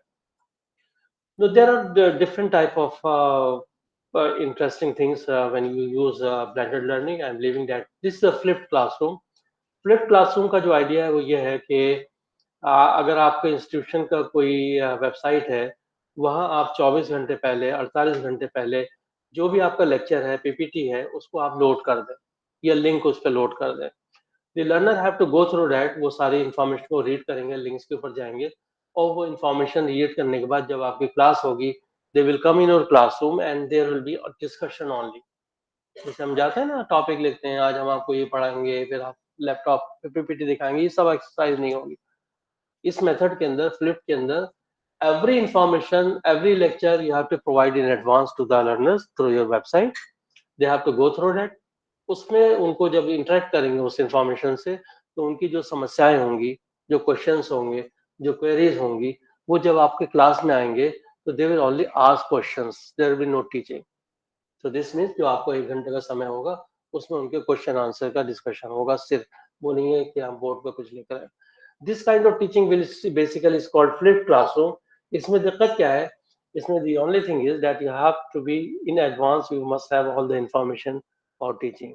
ये लेक्चर्स हैं या जो इंटरनेट पे जो नई इंफॉर्मेशन है, लिंक्स हैं, वो सारी चीज़ें प्रोवाइड आपको 24 घंटे 48 घंटे पहले करना पड़ेंगी, और इतनी मेहनत कोई टीचर करना नहीं चाहता है। तो इसलिए फ्लिप क्लासरूम बहुत पॉपुलर नहीं है इंडिया में, लेकिन इंडिया के बाहर बहुत सारे जो सीरियस टीचर्स होते हैं वो इसको यूज करते हैं। इंडिया में जो यहाँ भी इंडिया में जो सीरियस टीचर होंगे वो इसको यूज करेंगे, and this is what we call is flip classroom. And there is a interesting thing, positive, negative aspects of flipped classroom also. And now there is hybrid learning. Hybrid learning जो है ये एक नया concept है, और ये नया concept that when I am talking about this methodology technologies there. Hybrid learning का आइडिया ये है कि सपोज मान लीजिए कि आपका जो Guru Nanak college of education है ये 100 स्टूडेंट को एकोमोडेट कर सकता है, 100 सीट है आपके पास, लेकिन सपोज 200 लोग एडमिशन लेना चाहते हैं, तो आप क्या करते हैं, एलिमिनेट कर देते हैं कि ठीक है भाई ये मेरिट से हमने इतने स्टूडेंट्स को ले लिया, बाकी 200 स्टूडेंट को हम एडमिशन नहीं दे सकते। So when you are using hybrid mode, in that you have to admit them also, आप उनको भी एडमिट कर लीजिए। What we have to do is कि अगर 6 days वीक है तो 3 दिन आप सब लोग यहाँ क्लास में बैठे हैं, तो 3 first Monday Tuesday Wednesday you have to sit in the classroom, and Thursday Friday Saturday you are not suppose to come here.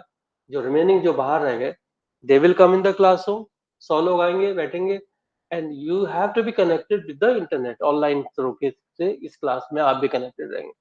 आप कनेक्टेड रहेंगे इंस्टीट्यूशन के बाहर से, और जो नए वाले हैं 100 वो यहाँ होंगे, वो आपको फेस टू फेस में हो जाएंगे। Meaning is 50% time first 100 will be in the classroom, and the second 3 days those who are not in the classroom they have to attend the classes, और जो लोग बाहर रहेंगे वो ऑनलाइन क्लास के थ्रू भी कनेक्टेड रहेंगे। मीनिंग इज जो यहाँ काम होगा वो क्लास के बच्चे स्टूडेंट्स से भी एक्सपोज होंगे, प्लस जो लोग क्लास के बाहर हैं वो भी एक्सपोज हो जाएंगे, and this is called hybrid learning. और ये इंडिया के बाहर काफी पॉपुलर है, क्योंकि आइडिया ये है कि अगर लोग एजुकेशन हासिल करना चाहते हैं तो आप मेरिट के हिसाब से 100 को ले लेते हैं, बाकी को छोड़ देते हो, that's not a good idea.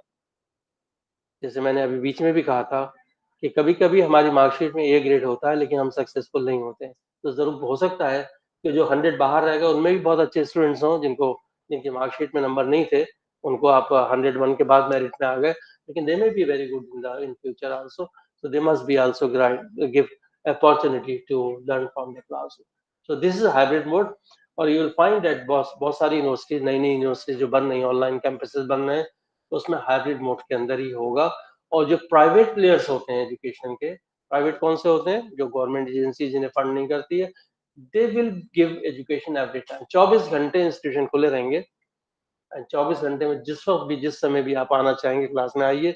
अगर आपके 12 से 5 बजे तक बैठना चाहते हैं तो institution will be open and you can get education. So hybrid mode जो है प्लेयर्स जो है प्राइवेट इंस्टीट्यूशन में बहुत जल्दी चला।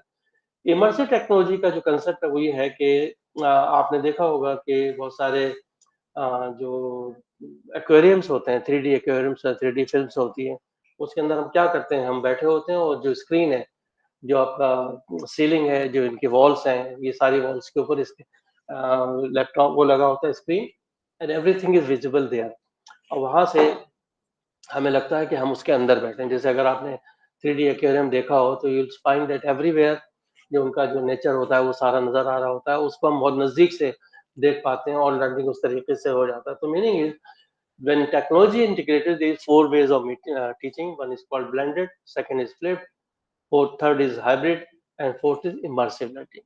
इनमें से अभी तक 3 में से सिर्फ ब्लेंडेड मोड ऑफ लर्निंग हम लोग यूज कर रहे हैं, बाकी तक नहीं हो रहा है। You will find within 1 year or 2 years you have to use hybrid, and all this technology will be there for our teaching purposes. So this is one way of example of that. We will use some equipment and you can see 3D जो body में, जैसे अगर आप heart के functioning को देखना चाहते हैं तो आपको ऑपरेट करना पड़ेगा, that is not possible. So you can C with the help of immersive technology, जो आपने देखा होगा कि वीडियोस होते हैं उससे भी हम 3D में देख सकते हैं कि किस तरीके से फंक्शनिंग होती है। Nowadays animation simulations are playing important role, और वो टेक्नोलॉजी ने एनिमेशन और सिमुलेशन हमें बना के दे दिए, जिसको हम साइंस में या जो भी दूसरे सब्जेक्ट्स हैं उसके अंदर भी यूज कर सकते हैं। पॉइंट इज दिस कि it is not only the chalk and talk, it is other things also. I'll give one examples also जो आपके फ्यूचर में आपको बहुत यूजफुल होगा कि बहुत सारी इंस्टीट्यूशंस हैं आज की डेट में, बहुत सारी यूनिवर्सिटीज हैं इंडिया में, वो कहते हैं भाई अगर आपको चौक एंड टक करना है तो हम आपको अपॉइंट नहीं कर रहे हैं, आप दूसरी चीजें बताओ आप क्या करोगे, लर्नर्स में कैसे इंटरेस्ट डेवलप करोगे? तो लर्नर्स में इंटरेस्ट ऐसे तो होता नहीं कि मैं बोलता रहूं आप सुनते रहें, ये तो वन वे टीचिंग हो गई। तो मीनिंग इज लर्नर सेंटर्ड, आपने देखा होगा एनईपी में भी बहुत फोकस है learner centre teaching. Learner centre means आप क्या करना चाहते हैं, आप कैसे पढ़ना चाहते हैं, आप क्या पूछना चाहते हैं, वो इम्पोर्टेंट है। It's not only information flow from the teacher side to the learner, it also comes from the learner to the teacher side, तब जाकर के एजुकेशन। तो आज बहुत सारी यूनिवर्सिटीज हैं, हम वहाँ जाते हैं, वो जो उनके मालिक होते हैं वो कहते हैं सर ये बताइए लर्नर सेंटर टीचिंग कैसे होगी, आप हमारे टीचर्स को इक्विप करिए कि लर्नर सेंटर टीचिंग करें, और लर्नर सेंटर का मतलब कि जो आप चाहते हैं वो यहाँ प्रोवाइड किया जाए। तो उसके लिए तो पूरा सेटअप चेंज होगा, टेक्नोलॉजी चेंज होगी, आप कहोगे हमें ये इन्फॉर्मेशन चाहिए, इस तरह की टेक्नोलॉजी चाहिए, इस तरह के वीडियो चाहिए, इस तरह के एनिमेशन चाहिए, इस तरह के सिमुलेशन चाहिए, ये कंटेंट चाहिए। या कोई मान लो जू जाना चाहता है तो उसका अरेंजमेंट करना पड़ेगा, जू जाइए तो जू को आप हम क्लास में लेके आएंगे टेक्नोलॉजी के जरिए से, आई विल शो यू कि किस तरीके से हम वो सारी चीजें लेके आते हैं।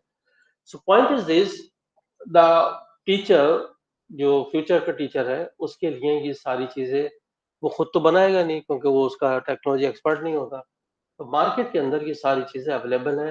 The only thing is that you have talk to the administrator of your college और द यूनिवर्सिटी कि सर एनईपी सेइंग कि ये होना चाहिए, तो आप हमें ये सारी चीजें प्रोवाइड कर दीजिए ताकि हम इन सारी चीजों को यूज कर सकें।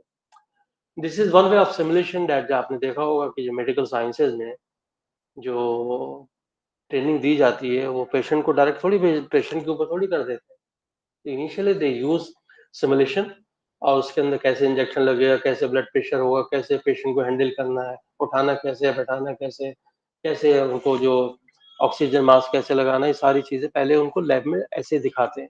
It's called simulation of that. Simulation means exactly you are not with the patient but look like patient, उसके ऊपर करते हैं। मोबाइल टेक्नोलॉजी का भी बहुत ज्यादा फोकस हो रहा है कि the idea is that everybody is having mobile phone in their hand. जो आजकल देखा होगा आपने जो बैगर होते हैं, ये जो रिक्शा पुलर्स होते हैं, they all have mobile phone in their hand, और वो यूट्यूब भी देख रहे होते हैं। तो आइडिया ये है कि भाई अगर उनमें से बहुत सारे लोग ऐसे होंगे जो पढ़ना चाहते होंगे तो आप उनको भी कनेक्ट कर सकते हैं कि अगर वो आपके इंस्टीट्यूशन में रजिस्टर्ड हो जाए तो उनके मोबाइल फोन के थ्रू भी एजुकेशन देना शुरू कर दे।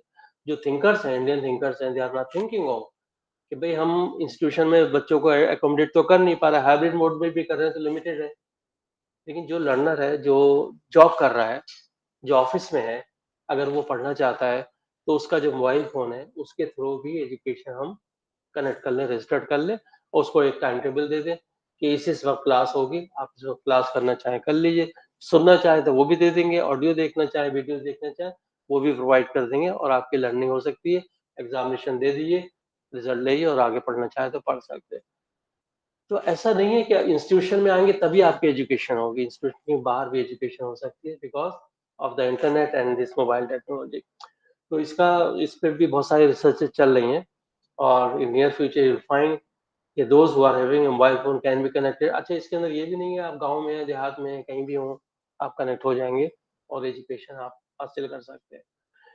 ये जो एक ग्राफ है ये बहुत ही अलार्मिंग ग्राफ है, बहुत इंटेलिजेंट ग्राफ है। देखिए इंडिया में जो डाटा सजेस्ट करता है ये कह रहा है कि 70% लोग हैं जो इनके पास, 70% ऑफ द पॉपुलेशन के पास मोबाइल फोन है, वो भी इंटरनेट कनेक्टेड है।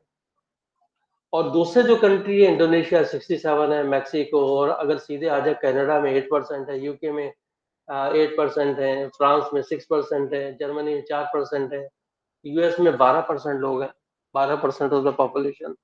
तो जो रिच कंट्रीज हैं जिन्हें हम रिच कहते हैं उनके यहाँ के लोग तो बहुत कम मोबाइल फोन यूज कर रहे हैं, बहुत कम लोगों के पास इंटरनेट है। इंडिया की जो है इतनी बहुत 70% पॉपुलेशन है जिसके पास इंटरनेट है, और हम कहते हैं गरीब कंट्री है। गरीब का है, इट्स रिच कंट्री। जब हमारे पास मोबाइल फोन है, इंटरनेट भी है उसके अंदर, 70% पॉपुलेशन उसको यूज कर रही है, तो this means we are a rich country. और टेक्नो सेवी भी है कि हम टेक्नोलॉजी को यूज कर रहे हैं। यूएस में 12% है वो नहीं यूज कर रहे हैं, उसका रीजन है यूज ना करने का। वो कहते हैं कि ये तो मोबाइल फोन हर वक्त हम हाथ में रखेंगे तो हम काम क्या करेंगे, हर वक्त तो हम व्हाट्सएप देखते रहते हैं, हर वक्त तो हम फेस टू फेस फेसबुक पे रहते हैं, तो वी आर वेस्टिंग टाइम। उनके जो वर्किंग आवर्स होते हैं, वर्किंग आवर्स में अपना फोन को स्विच ऑफ करके रखते हैं। हमारा तो हर वक्त रहता है, हर वक्त आप लोग भी अभी भी बीच बीच में भी देख रहे होंगे, हम भी देखते रहते हैं। तो इसके हिसाब से we are wasting time. But India का पोटेंशियल ये है, इंडिया की पॉजिटिव साइड ये है कि 70% ऑफ द पॉपुलेशन के पास अगर ये है तो हम इसको यूज करें, और एजुकेशन अगर वो लेना चाहते हैं हमसे तो उसको एजुकेशन को प्रोवाइड करें। तो ये पॉजिटिव एस्पेक्ट है इसका इंडिया के लिए। बहुत से लोग होंगे जो नहीं पढ़ सके लेकिन उनको मोबाइल फोन है, उनको भी हम एजुकेशन दे सकते हैं। So that's a positive aspect of Indian system and we will provide. कहते हैं, आपने भी देखा हो शायद, पहले जब न्यूज़पेपर आता था तो न्यूज़पेपर पढ़ नहीं रहे लोग, ये न्यूज़पेपर पढ़ने लगे। तो सबसे पहले वो देखते थे आज का कार्टून क्या है, तो कार्टून देख करके खुश होते थे, एंजॉय करते थे, मुस्कुराते थे, तो थोड़ा सा टेंशन रिलीज होता था। 10-12 साल पहले की बात है कि आपने गए होंगे, आईटीओ पे है साइंस सेंटर है, जो यूनिवर्सिटी ग्रांट्स कमीशन का है।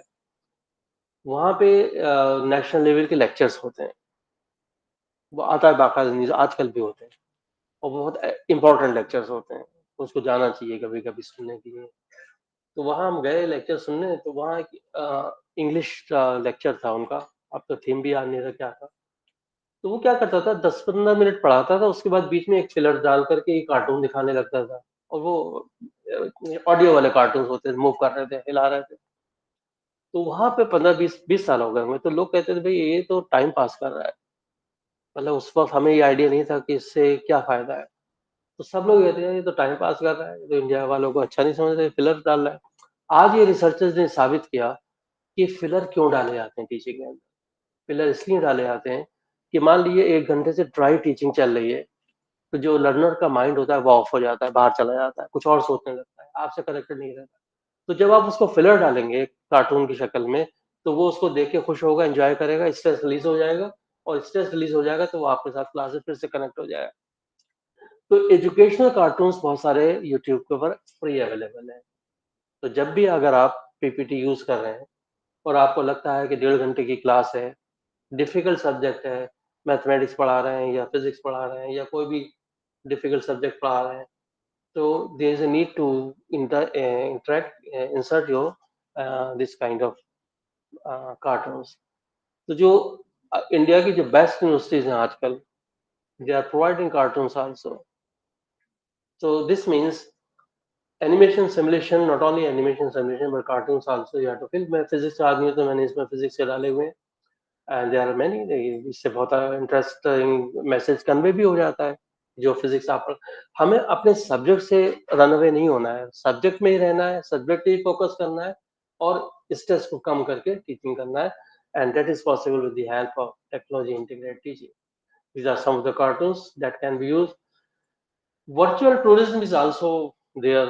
आजकल ये है कि जैसे मैंने अभी बात किया था एक्वेरियम की, जू की, या जो बहुत सारे म्यूजियम्स होते हैं दुनिया में, इंडिया में, उन्होंने अपने वर्चुअल टूरिज्म भी बना दिए हैं कि अगर आप वहाँ जा नहीं सकते, देखने नहीं जा सकते, तो आप उसको क्लास में ला सकते हैं। Let me show you one virtual tourism to you, कि आपको कंसेप्ट क्लियर हो कि इसका मीनिंग क्या है।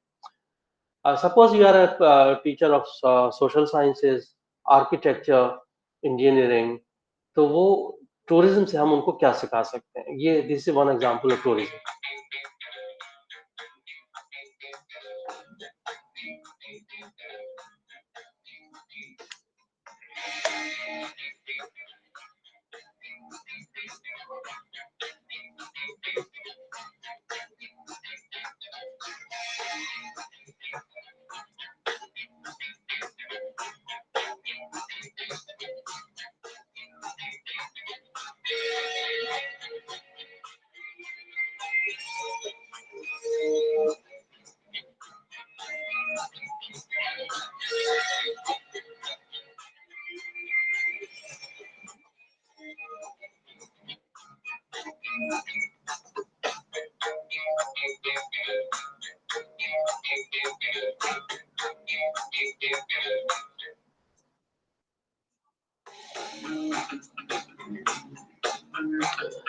This is virtual tourism means is that या तो अगर आपको ताजमहल के बारे में पढ़ाना है, हिस्ट्री पढ़ानी है, या आर्किटेक्चर पढ़ाना है, या इंजीनियरिंग पढ़ानी है, सिविल इंजीनियरिंग पढ़ानी है, डिजाइनिंग बतानी है, तो what you are suppose to do, या तो take the student to that, वहाँ ले जाइए वेन्यू के ऊपर और उनको दिखाइए, पढ़ाइए, समझाइए। दूसरा ये है कि ये इंफॉर्मेशन हम क्लास के अंदर ले आए, कहीं जाने की जरूरत नहीं है, इसी क्लास में। इसमें देखिए ये 360 डिग्री रोटेट भी कर रहा है, आप इसको रोक भी सकते हैं, रीस्टार्ट भी कर सकते हैं, और जहां आपको इसके अंदर फोकस करना है वो फोकस भी कर सकते हैं। And that is sometimes not possible when you are on the actual site of the venue.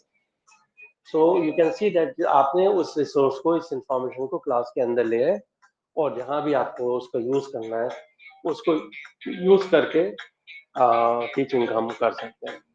This is one example of virtual tourism. अब यहाँ फोकस करना है तो यहाँ पर रोक भी सकते हैं, इसको दिखा भी सकते हैं। This is the idea of this. सो हम थोड़ा इसको स्टॉप कर दे रहा हूँ, पूरा नहीं दिखाने की कोशिश कर रहा। This is example of hybrid teaching, this is example of cartoons. Now अभी मैंने एनिमेशन का जिक्र किया, you know the meaning of animation, what is the meaning of animation?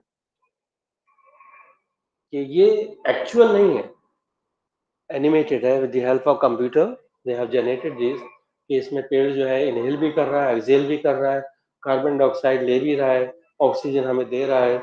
ये सारी चीजें हम क्लास में दिखा पा रहे हैं, otherwise you are suppose to take your student outside.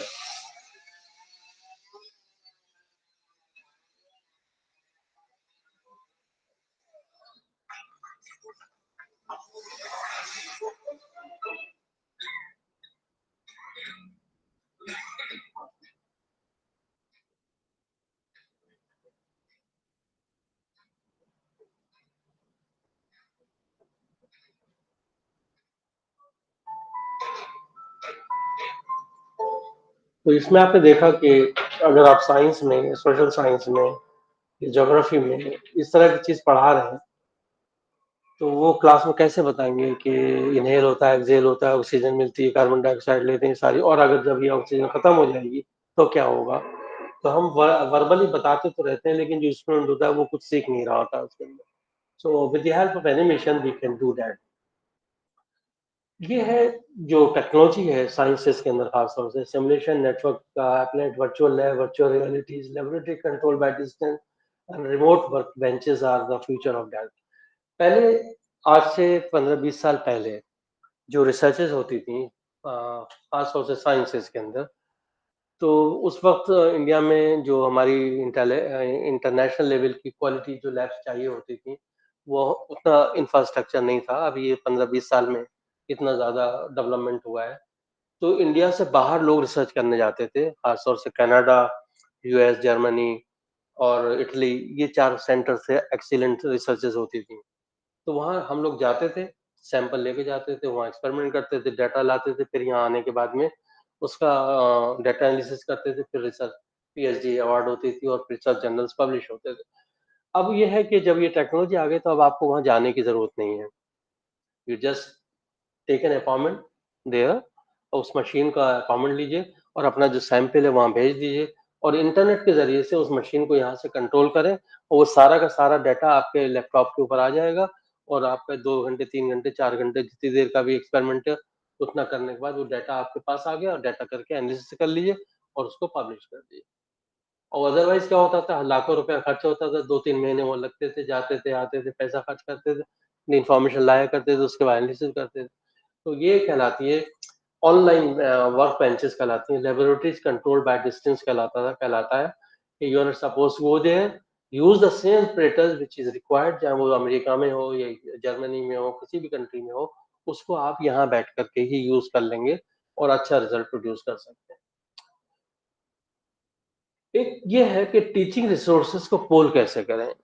Suppose that you have a Guru Nanak college of education, इनकी मान लीजिए जो वो लाइब्रेरी है वो बहुत है enriches for example, and there one college जो दूसरी इस नियरेस्ट कहीं किसी रेंज में, उनकी लैब बहुत अच्छी है, किसी के मल्टीमीडिया रिसोर्स लैब बहुत अच्छा बना रखा है उन्होंने।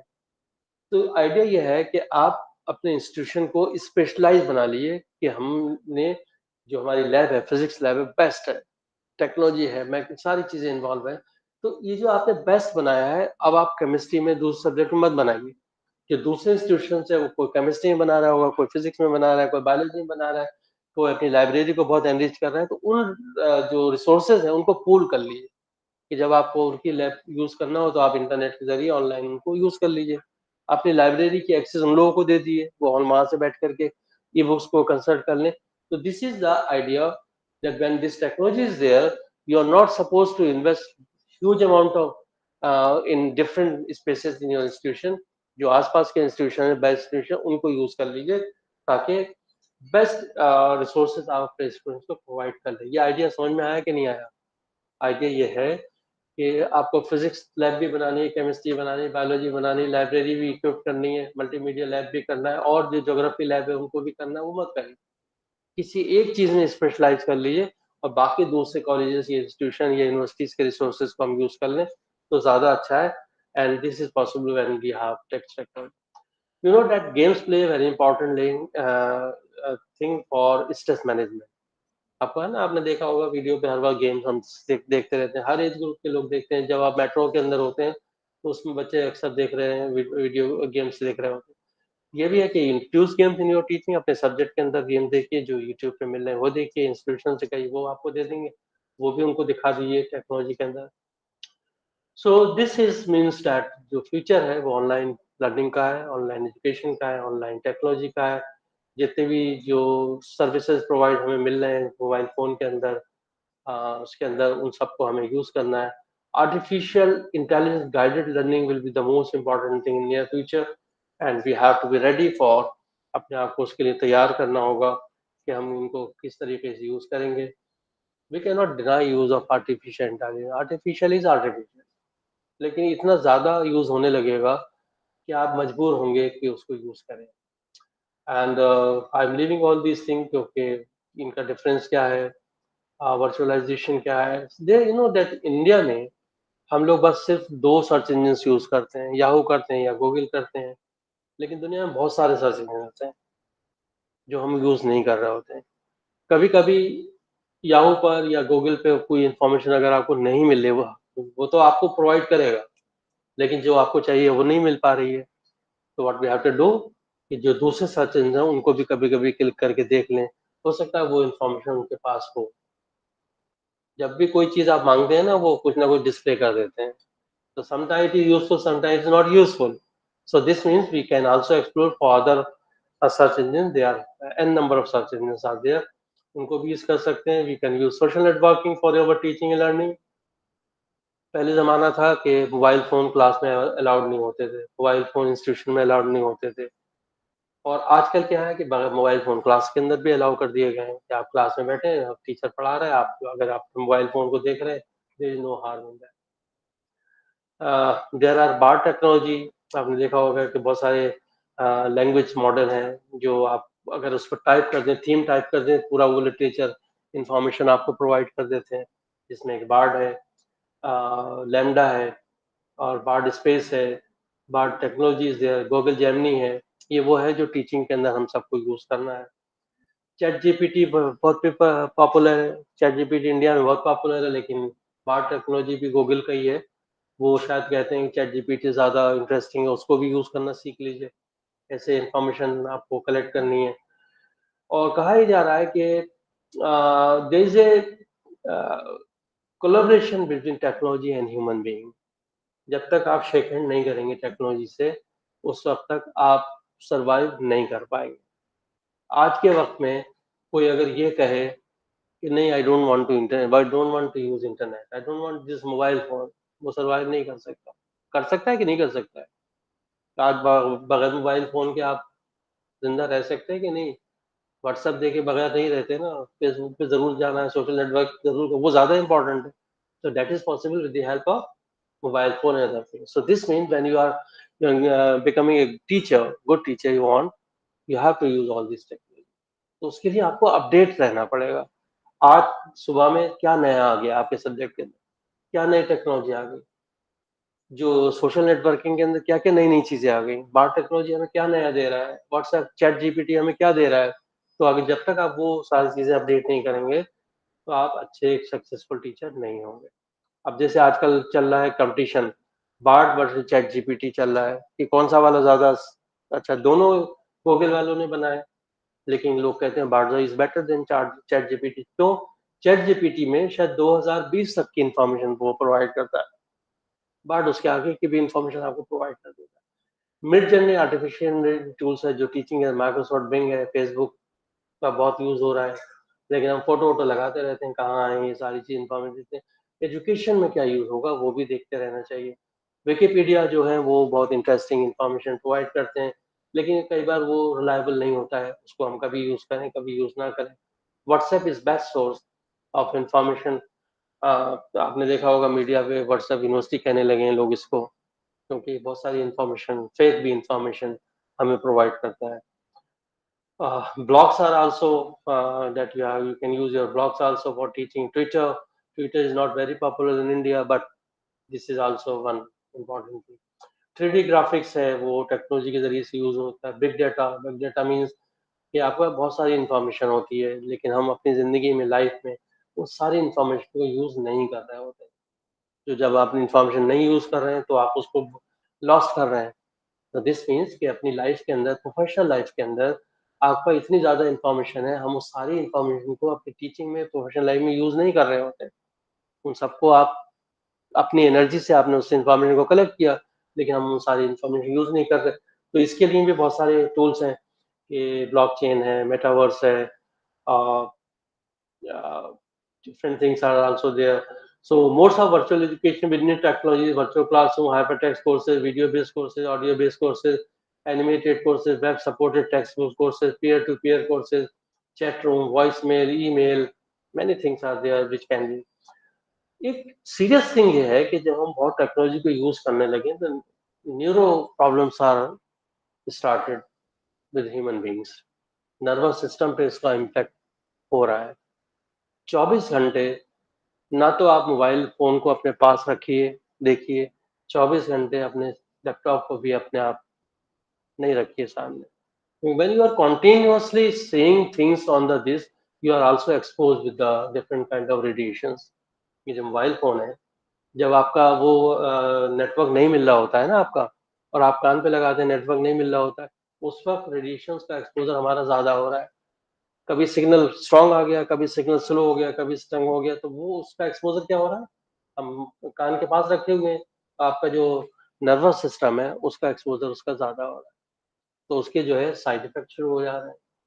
नींद नहीं आएगी आपको, स्ट्रेस बढ़ जाएगा, ब्लड प्रेशर बढ़ने लगेगा, या आपकी जो कॉन्टिन्यूस कॉन्टिन्यूटी होती है किसी चीज पे कंसंट्रेट करने की, वो खत्म हो जाती है। लेकिन even then we people are all people doing, I am also using that. तो न्यूरो राइट्स ये कहते हैं कि ये हमारा राइट है कि misuse of technology is not a good thing in education also. हम बच्चों को हर वक्त ये नहीं कहेंगे कि नहीं नहीं कल आपको ये असाइनमेंट पूरा करके लाना है सुबह में।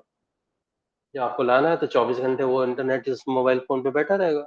तो गिव देम टाइम कि जितना टाइम वो यूज करे उतना ही करे। ये नहीं कि रात भर बैठ करके सुबह लाके असाइनमेंट आपने जमा कर दी, चैट जीपीटी यूज किया और सुबह लाके उसने प्रिंट निकाल के आपको दिया। क्यों दिया? कि उसने उसके अंदर 10 घंटे बैठा रहा उसके ऊपर। And this is the neuro concerns है कि इतना एक्सेस जो है, बहुत ज्यादा स्ट्रेस नहीं होना चाहिए। ये ज्योति भल्ला भी यही करते होंगे, आपको काम देते होंगे, कल सुबह जमा करना है ना, करते होंगे ना, क्योंकि जो एडमिनिस्ट्रेटर्स होते हैं दे वांट कि आपको जो टारगेट दिया गया है उसमें काम पूरा करें। तो आपको अपना काम को मैनेज करना है कि किस तरीके से करना है, इस तरीके से होता है। सो there are different kind of tools, blogger, EduBlog, WordPress, TypePad, Twitter, Tumblr, Google Doc, Leafy, Mindmister, Google Wave, ये सारी चीजें हैं जो आजकल यूज होने लगी हैं। So serious impact on health are there, but we have to overcome them, क्योंकि आज के वक्त में हम नो नहीं कर सकते, इसको यूज करना ही करना होगा। तो कंक्लूजन ये है कि जो आने वाला समय है, आने वाला वक्त है, आपका अपॉइंटमेंट तभी करेगा इंस्टीट्यूशन में जब आप टेक्नोलॉजी इक्विप्ड होंगे, बेस्ट टेक्नोलॉजी यूज करना जानते होंगे। अदरवाइज क्या होगा कि जो लर्नर है वो आपसे आगे आगे होगा, हम उसके पीछे पीछे। हम आपको एक एग्जांपल भी बता देते हैं, जो एक लाइव एग्जांपल है। एक बार जामिया में हम इंजीनियरिंग कॉलेज में बैठे हुए थे और वहाँ 3 प्रोफेसर्स बैठे। सीरियसली सुनिएगा इस बात को। 3 सीनियर प्रोफेसर्स थे। प्रोफेसर ही प्रोफेसर है ना। वहाँ एक 8वीं क्लास का बच्चा किसी के साथ आया था, वो भी बैठा था वहाँ दूर। एक प्रोफेसर थे, वो अपना वो भूल गए थे, जो पासवर्ड होता है, तो उनका वो अकाउंट नहीं खुल रहा था। तो वो क्या कर रहे थे कि याद करते थे, हिट एंड ट्रायल करते, ये हो सकता है, ये हो सकता है, वो करते थे, वो सिस्टम नहीं खुल रहा था उनको।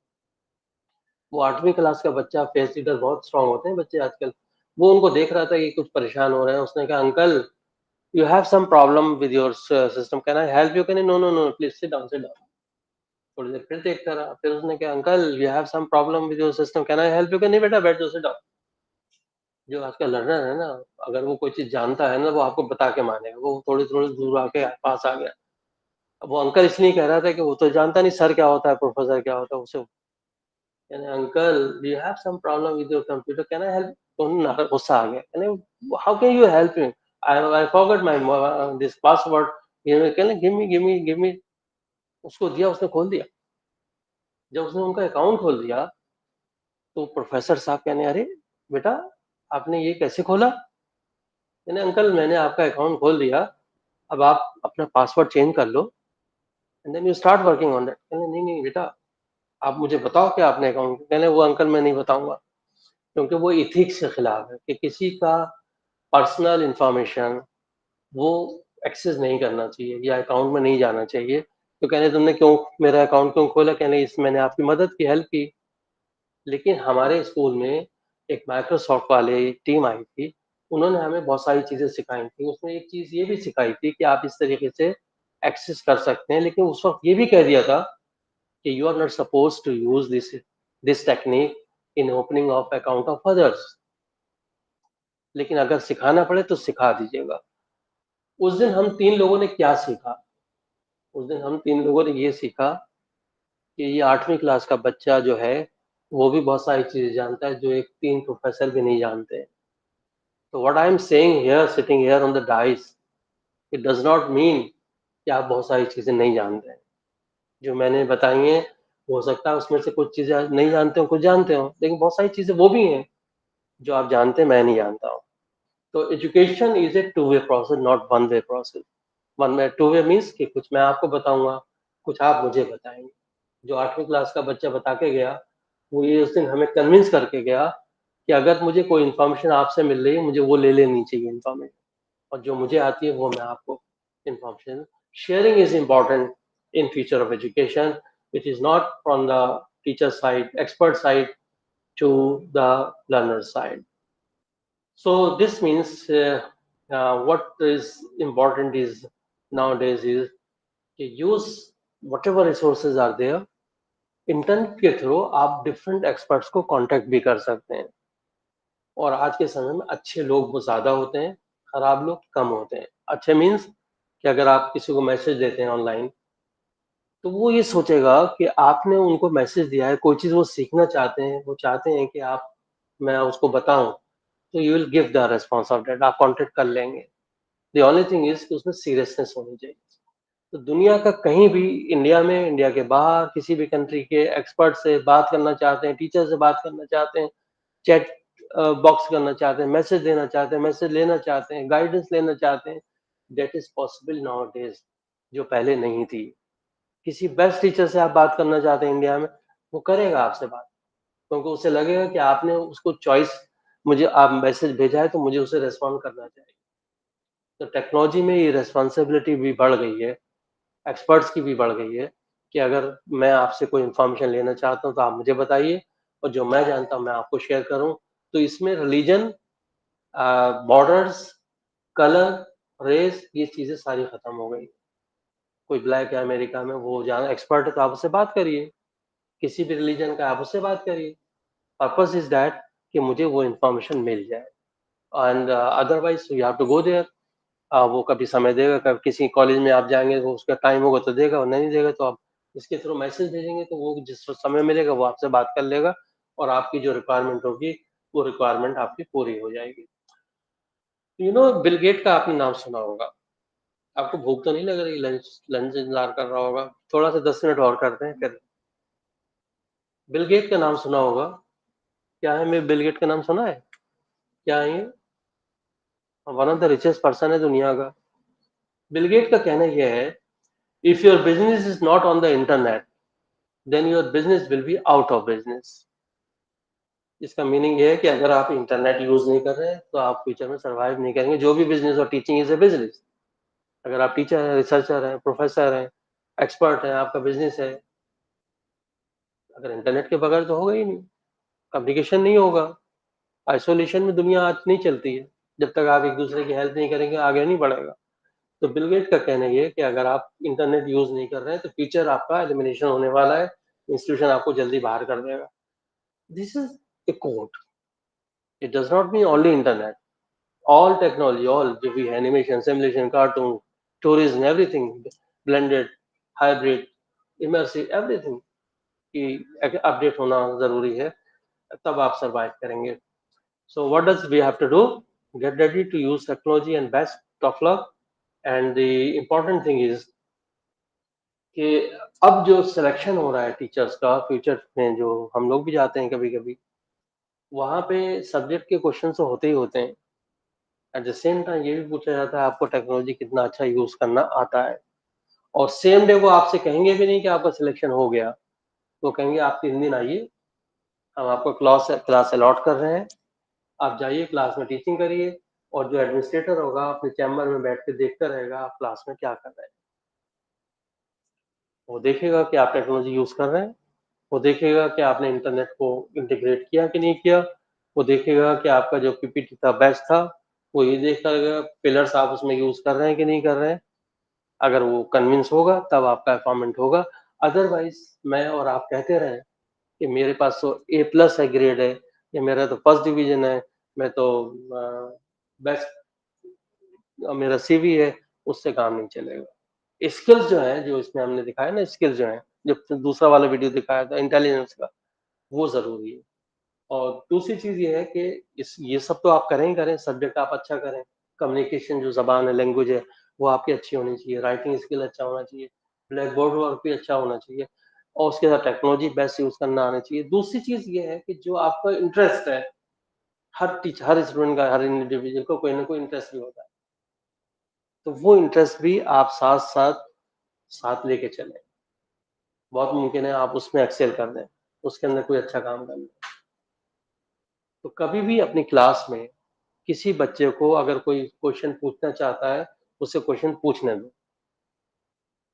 और अगर आप उसका जवाब दे सकते हैं तो जवाब दे दीजिए, नहीं दे सकते हैं तो आप उससे कहिए कि हम आपसे कल बात करेंगे, और कल उसको बुला के एड्रेस कर लीजिए, उसको बता दीजिए, तब वो आपके क्लोज आएगा, और वो जो आप जैसे जैसे आप उसे गाइड करेंगे, समझाएंगे, उसको समझेगा, और फिर कम्युनिकेशन अच्छा हो जाएगा। सो इम्पोर्टेंट थिंग इज कि फ्यूचर में टेक्नोलॉजी के लिए आप तैयार रहें। आई थिंक कोई भी ऐसा नहीं बैठा होगा जो ये कहेगा नहीं हम नहीं यूज करेंगे, ऐसा नहीं है। इंटरनेट को यूज करिए, फेसबुक भी यूज करिए, चैटिंग भी करिए, ये जो है व्हाट्सएप भी करिए, सब करिए, लेकिन at the same time think of how best this technology you are going to use in your classroom. Class में 60 बच्चे मिलते हैं, अगर आप अच्छी टीचिंग नहीं करेंगे तो सैलरी तो आपको मिलती रहेगी, लेकिन जो बैठे हुए हैं वो आपकी इज्जत नहीं करेंगे। आपको अगर रेस्पेक्ट चाहिए तो रेस्पेक्ट आज के समय में उसी को मिलती है जो बेस्ट टीचर होता है। बेस्ट टीचर, आप सब्जेक्ट अच्छा जानते हैं, कम्युनिकेशन अच्छा है, बिहेवियर भी अच्छा होना चाहिए, बहुत हार्श नहीं होना चाहिए हमें, सॉफ्ट होना चाहिए, मुस्कुरा के बात करिए बच्चे से, एक पेरेंट्स होता है ना, अटैचमेंट होता है, वो रखिए, you will find that you will be the most respected teacher in future. और जो आपका कॉलेज है, आपका इंस्टीट्यूशन है, जो आपको स्किल डेवलप कर रहा है, वो इसलिए कर रहा है कि फ्यूचर में एक अच्छे टीचर बने। और जब टीचर अच्छा बनता है तो जिस इंस्टीट्यूशन से आप अपना B.Ed या M.Ed या जो भी करके जा रहे हैं उसका भी नाम होता है, तो उसका नाम होता है तो इंस्टीट्यूशन खुश होता है, और आप भी फील करेंगे कि इस इंस्टीट्यूशन में हम गए थे तो उन्होंने इस तरीके से टीचिंग की थी, ये इन्फॉर्मेशन दी थी, टीचिंग कराए, लेक्चर कराए थे, कॉन्फ्रेंस कराई, सारी चीज़ें कराई, तब आप ज़्यादा यूजफुल होंगे। Any how, thank you very much for patience. ये तो काफी और लंबा लेक्चर था, मैंने शॉर्ट शॉर्ट भी किया बीच बीच में, और वीडियो मैं इसलिए दिखाता हूँ, फिलर्स होते हैं, लेकिन उसमें काम की बात भी होती है, वो टाइम पास करने के लिए नहीं होते, उसमें कम्युनिकेशन भी होता है। और वो कम्युनिकेशन ये है कि आने वाले समय में आपको ये सारी चीजें यूज करनी ही करनी है। जो क्वेश्चन आंसर्स अगर आप कुछ करना चाहें तो कर सकते हैं।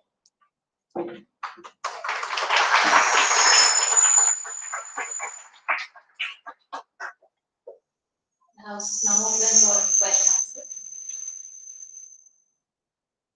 Can you stand up and introduce yourself? कुछ बताना चाहें तो बता भी सकते हैं, जैसे मैंने कहा ना कि लर्नर से भी सीखना होता है, वो भी बता सकते हैं जी। So, Simran, my question is that if everything is virtual, how will the students develop the social qualities in them? दोबारा से क्वेश्चन दोबारा से पूछो। So, if everything is virtual, how will the students develop the social qualities in them? वो तो है। So, because social qualities is also necessary for. ये आपने जो क्वेश्चन पूछा ये लोग अक्सर कंसर्न रहता है, लेकिन जो टेक्नोलॉजी है वो मना तो नहीं कर रहा कि आप सोशल क्वालिटी अपने अंदर डेवलप ना करें। जैसे मैंने बीच में कहा कि आप जितना यूज करना है उतना ही टाइम अपनी टेक्नोलॉजी को यूज करें। जैसे व्हाट आई डू, क्योंकि मैं टेक्नोलॉजी में एक्सपर्ट हूँ तो मुझे तो बहुत यूज करना होता है। तो व्हाट आई डू इज कि रात के 10 बजे के बाद लैपटॉप मोबाइल फोन बंद कर दो। ये दिन में भी कर सकते हैं आप, तो ठीक है मैं इतने इतने टाइम तक यूज करेंगे, इतने टाइम तक हम सोशलाइजेशन करेंगे। आपस में बैठना, कैंटीन में भी बैठना, फिल्म भी देखना, पेरेंट्स से भी बात करना, फ्रेंड सर्किल से भी बात करना, ये भी उतना ही इम्पोर्टेंट है जितना आपके प्रोफेशन में सब्जेक्ट इम्पोर्टेंट है, टेक्नोलॉजी इम्पोर्टेंट है। तो सोशलाइजेशन सिर्फ टेक्नोलॉजी के जरिए से नहीं करना है, सोशलाइजेशन जो नेचर वाली सोशलाइजेशन, ह्यूमन बीइंग वाली, उसको भी साथ रखना है। तो क्या अक्सर देखा होगा ना लोग जो बहुत सारे, जैसे इग्नो है, सॉरी इग्नो नहीं, जिस जेएनयू, वो देखा नेचर डेवलप कर रखी है, जो कैंटीन्स हैं वो भी पेड़ वेड़ के पास बीच में लगा रखे हैं, वहाँ बैठते हैं, पेड़ के नीचे बैठे हुए हैं। तो this is called natural socialization. वहाँ बैठे हैं, बात कर रहे हैं, डिस्कशन कर रहे हैं, पॉलिटिक्स पे भी डिस्कस कर रहे हैं, सब्जेक्ट पे भी कर रहे हैं, गुस्सा बातचीत कर रहे हैं, वो भी जरूरी है। तो कैंटीन में भी बैठिए, बातें करिए, at the same time you have to use all this technology. तो वर्चुअल वर्ल्ड को मिनिमाइज यही तरीका हो सकता है करने का, लेकिन वर्चुअल वर्ल्ड के बगैर काम नहीं चल रहा है। जैसे अगर आपको कोई एक्सपेरिमेंट दिखाना है, लैब में एक्सपेरिमेंट है नहीं, you will go to the virtual experiment, मजबूरी है।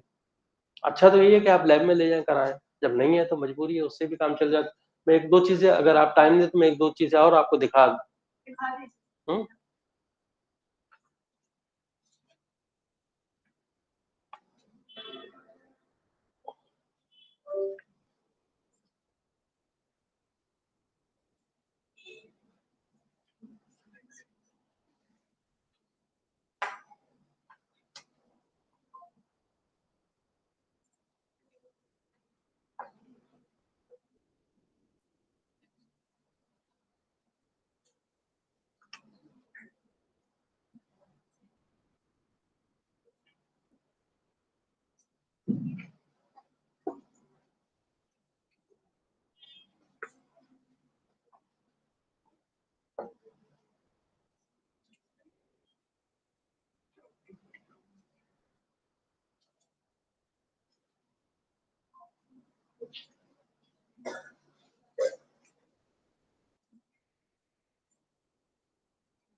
इसके लिए इंटरनेट चाहिएगा।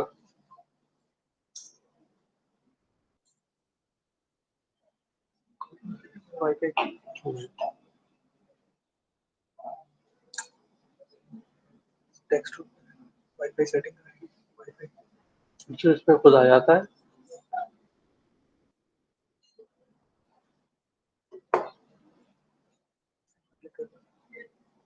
यहाँ से हो जाएगा, आ गया होगा। पासवर्ड डालना, पासवर्ड डालना पड़ेगा।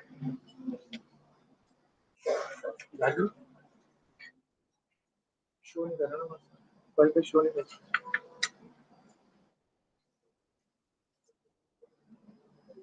ये कनेक्ट हो रहा है, क्योंकि ये मेरा मोबाइल फोन हो रहा है कनेक्ट, पहले इससे देख लेते हैं।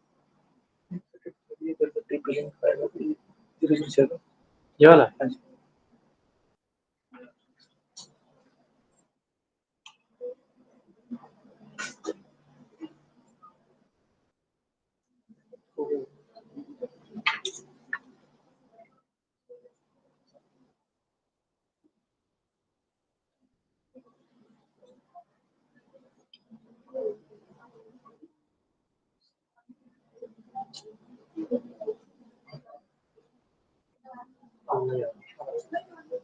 आ गया ना? ठीक है, ठीक है। चलिए, कंट्रोल नहीं हो रहा, कंट्रोल नहीं हो रहा है। बैठे तो कट हो गया।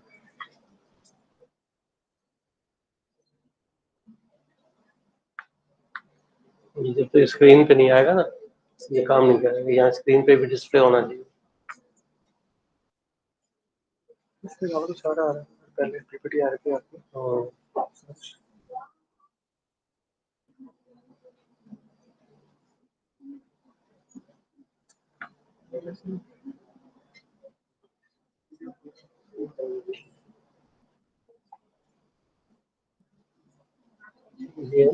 ये जब मैं इस पे क्लिक करूंगा तो ये मूवमेंट करेगा। यही स्क्रीन पे जब तक नहीं आएगा नहीं होगा।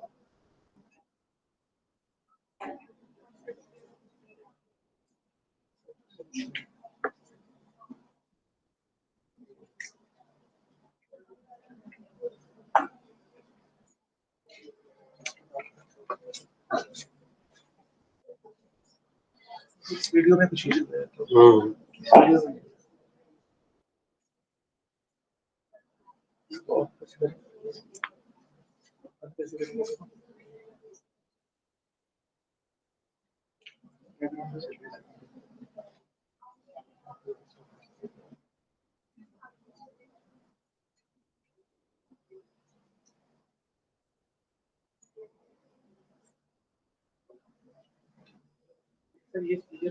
ये वाला नहीं आ रहा आपको? कौन सा वाला? जो ये आपने ओपन किया ना, ये नहीं आ रहा टेक्स्ट, पीछे वाला आ रहा है।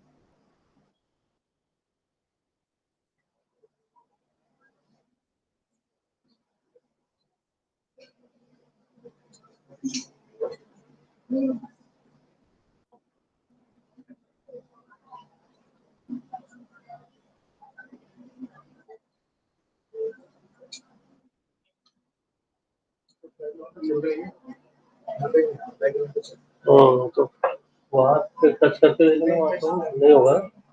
चलिए छोड़ दीजिए, वो मैचिंग कर रहा है।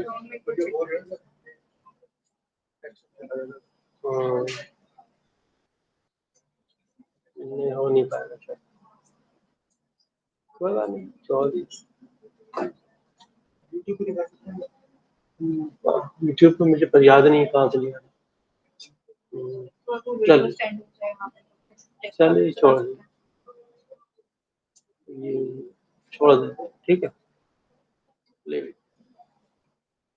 वो हो नहीं रहा, कनेक्ट नहीं हो रहा। चलिए, हाँ, क्वेश्चन आंसर करा दीजिए जो भी और पूछना है। Can we have the next question from the audience? So that was a good question. जैसे मैंने आपको बताया कि yes, come on, पूछिए।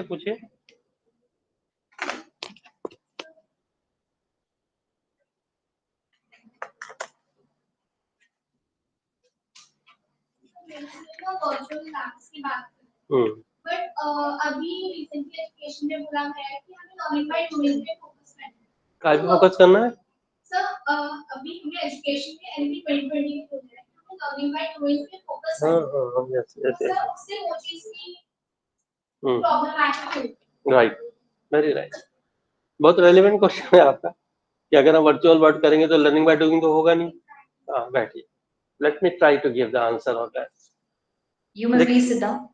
देखिए, ऐसा है कि लर्निंग बाय डूइंग तो जब ही होगा ना जब आपके पास वो एपरेटस होगा।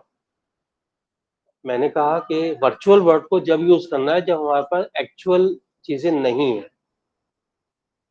अगर मेरे पास अच्छी लाइब्रेरी है, I have to go there in library, learning by participation हो जाएगा। भाई आप किताब को खोल के देखेंगे, मैगजीन को खोल के देखेंगे, सपोज वो बुक है ही नहीं आपके पास लाइब्रेरी में, द ओनली ऑप्शन इज आप ना पढ़ें किताब, लेकिन आप पढ़ना चाहते हैं तो आपको ई बुक्स देखना पड़ेगा। तो ये वर्चुअल वर्ल्ड पे हमें जाना जब है जब हमारे पास ये सारी फैसिलिटीज इंस्टीट्यूशन के लाइब्रेरी में, लैब में नहीं है। अगर हैं तो बेस्ट यूज वो करेंगे, लर्निंग बाय डूइंग होगा, सेंसेस का यूज होगा, पार्टिसिपेशन ज्यादा स्ट्रांग होगा। इस शिफ्ट हमें जब करना है जब वो सारी चीजें हमारे पास नहीं है। That is a simple answer, right? Any other question? पूछा भाई, सवाल पूछना चाहिए ना, तभी तो पता लगेगा ये जो एक्सपर्ट जानता भी है कुछ नहीं। हाँ पूछिए। Good afternoon sir.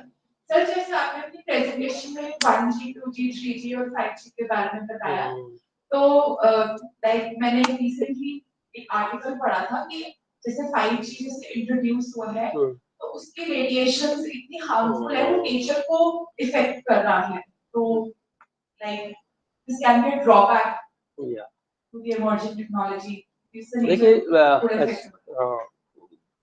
जो टेक्नोलॉजी बनाने वाले हैं ना, ये नहीं सोचते कि ये नुकसान क्या कर रहा है, उन्हें मार्केटिंग करनी है, business. They want to give fastest information, quick. जब आप फास्ट इंफॉर्मेशन प्रोवाइड करेंगे तो मशीन भी तो फास्ट चल रही है ना, तो रेडिएशन करता है। लेकिन फिर भी जब वो मार्केटिंग करते हैं तो उस पर रिसर्च करते हैं, देखते हैं कि इससे नुकसान ना हो, लेकिन नुकसान तो होता है। जैसे अगर आप इस लैपटॉप पे बहुत बैठे रहेंगे, सामने बैठे रहेंगे, डिस्टेंस बना के नहीं रखेंगे तो नुकसान तो होगा। तो उसको मिनिमाइज करना है। मिनिमाइज मीन्स जो इनके टावर्स होते हैं, वो टावर्स आपके घर के आसपास, इंस्टीट्यूशन के आसपास नहीं होने चाहिए। जिस समय सिग्नल स्ट्रॉन्ग नहीं आ रहे हैं तो अपने लैपटॉप को, इसको, मोबाइल फोन को बंद कर दीजिए या दूर रख दीजिए, उसको कुछ हो नहीं सकता है। सच्ची बात यह है कि मार्केटिंग में इतना ज़्यादा कंपटीशन हो गया है कि एवरीबडी वांट टेक्नोलॉजी को लॉन्च करना चाहता है। नुकसान से बचना कैसे, वो हमें आपको खुद सोचना होगा। The provider is not thinking of के क्या नुकसान होने वाला, लेकिन हाँ जब बहुत ज़्यादा नुकसान होता है तो उनके ऊपर पनिशमेंट तो होता है। इंटरनेशनल जो हाउसेज हैं वो इस देखते ही नहीं, सोचते ही नहीं कि इससे क्या नुकसान होगा। ये है, होता है नुकसान, ये बात सही। Any other question? Yes, there's one more question in this room. Yes, please.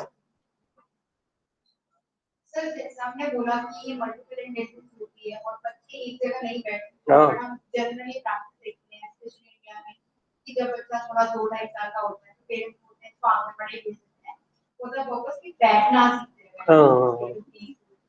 तो ये प्रैक्टिस शुरू से ही ऐसी घर से ही चल रही है, तो स्कूल में अगर बच्चे उससे नहीं जाएंगे तो पेरेंट्स भी कंप्लेन करते हैं, स्कूल में बच्चों को पढ़ने के लिए भेजते हैं, इंटेलेक्चुअली जो डेवलपमेंट होती है उसको ज्यादा कंसिडर करते हैं। सही। ऐसे जो बहुत पीछे हैं। You are very right. अगर क्लास में पहले क्या होता था कि जो पेरेंट्स होते थे वो बच्चे की कॉपी के, भाई कॉपी दिखाओ आज तुमने स्कूल में क्या करा, साइंस में क्या पढ़ा, देखा हाँ कुछ लिखा हुआ है, मैथमेटिक्स में वो भी हाँ किया है, स्कूल में टीचिंग हो रही है। अब हम कह रहे हैं learning by participate, learning by doing होना है, तो चॉक एंड टॉक तो कर नहीं रहा है, कॉपिंग तो कर नहीं रहा है, तो उसकी कॉपी में बहुत सारी चीजें लिखी नहीं होंगी। तो पेरेंट्स तो यही समझेंगे कि क्लास में टीचिंग नहीं हो रही है, लेकिन आप टीचिंग कर रहे हैं, इंफॉर्मेशन को प्रोवाइड कर रहे हैं, बच्चे के अंदर वो सारी इंफॉर्मेशन जा रही है, तो वो गैप पेरेंट्स से भी तो रिड्यूस करना पड़ेगा। उनको बुला करके कभी कभी स्कूल को बुलाना चाहिए और उनको बैठा करके दिखाना चाहिए कि आप टीचिंग कैसे कर रहे हैं। एवरी पेरेंट वांट कि उसका बच्चा एक्टिव है कि नहीं क्लास में, उसके कंसर्न्स को टीचर एड्रेस कर रहा है कि नहीं कर रहा है, वो एंजॉय कर रहा है कि। अब देखो ना स्कूलों के अंदर फंक्शंस होते हैं, annual functions, every parent want कि उसका बच्चा जो स्टेज के ऊपर कोई ना कोई एक्शन में पार्टिसिपेट कर रहा है, अगर वो पार्टिसिपेट कर रहा है सबसे ज्यादा कुछ वो वहां होते हैं। तो जब आप क्लास में अगर कोई टीचर्स को बुला, पेरेंट्स को बुला के दिखाएंगे कि देखिए इस तरीके से हम काम कर रहे हैं, तो वो बड़े खुश होंगे कि बच्चा एक्टिव है, बच्चा पार्टिसिपेट कर रहा है, लर्निंग के अंदर पार्टिसिपेट कर रहा है, टीचिंग भी हो रही है। तो आहिस्ता आहिस्ता करके वो जो गैप है वो आहिस्ता आहिस्ता करके दूर होगा, लेकिन हो जाएगा। अगर बच्चा सक्सेसफुल है लाइफ के अंदर तो पेरेंट्स समझ जाते हैं कि उसको इंस्टीट्यूशन से सारी इंफॉर्मेशन मिली है, तो you have to be happy कि जो एनईपी कह रहा है वो भी करना ही करना है, और एनईपी जो कर रहा है अच्छा ही कर रहा है। कि अगर हम क्राइमिंग को रिड्यूस कर रहे हैं तो अच्छी बात है, क्रैमिंग तो कुछ दिन याद रहती है फिर भूल जाते हैं, लेकिन जो पार्टिसिपेशन करते हैं, हैंड्स ऑन एक्सपीरियंस की तरह सीखते हैं, वो तो हमें काफी दिन तक याद भी रहता है। तो ये गैप तो होगा, तो आपको उनके पेरेंट्स को कन्विंस करना पड़ेगा कि इसमें ज्यादा लर्निंग होती है, ज्यादा यूजफुल होता है, स्ट्रेस नहीं होता है, ये सबसे ज्यादा इम्पोर्टेंट बात है। या कि आप बोलते हैं मतलब जनरली सब ये एमपीवी फोकस करता है कि आप वर्चुअल लर्निंग और इंटरनेट हाउ टू कल्टीवेट करो, बट जो भी हमारे एक्सिस्टिंग रिसोर्स है, जैसे कि अगर मैं एनसीईआरटी के टेक्स्ट बुक की बात करूं, जैसे आपने बोला कार्टून का नॉलेज, उसमें भी मैंने देखा है काफी सारे बुक में कार्टून से पढ़ाया जाता है, तो बीच में जो वगैरह and other cartoon social science की बुक। तो मुझे ऐसा बहुत बार फील हुआ कि मैं भी गवर्नमेंट स्कूल से पढ़ी हूँ, तो टीचर को पता ही नहीं होता कि एक चैप्टर को स्टार्ट करके उस कार्टून से लिंक करके बच्चे के दिमाग में कैसे बिठाया जाए। हाँ, that's right. And there is need of faculty development program, what this your institution is doing. वो ये रहा है, देखिए कि जो ऑलरेडी टीचर्स इंस्टीट्यूशन में हैं वो इन्वॉल्व नहीं होते हैं, जो कंटेंट डेवलप एनसीईआरटी कर रहा है, जो भी एजेंसी का दिग्नो करता है, वो लोग उसमें उनको इन्वॉल्व नहीं करते हैं। वो अपना बना रहे हैं, स्कूल अपना काम कर रहा है, कॉलेज अपना काम कर रहा है, तो वो जो गैप है ना तीनों इंस्टीट्यूशन के, वो कम।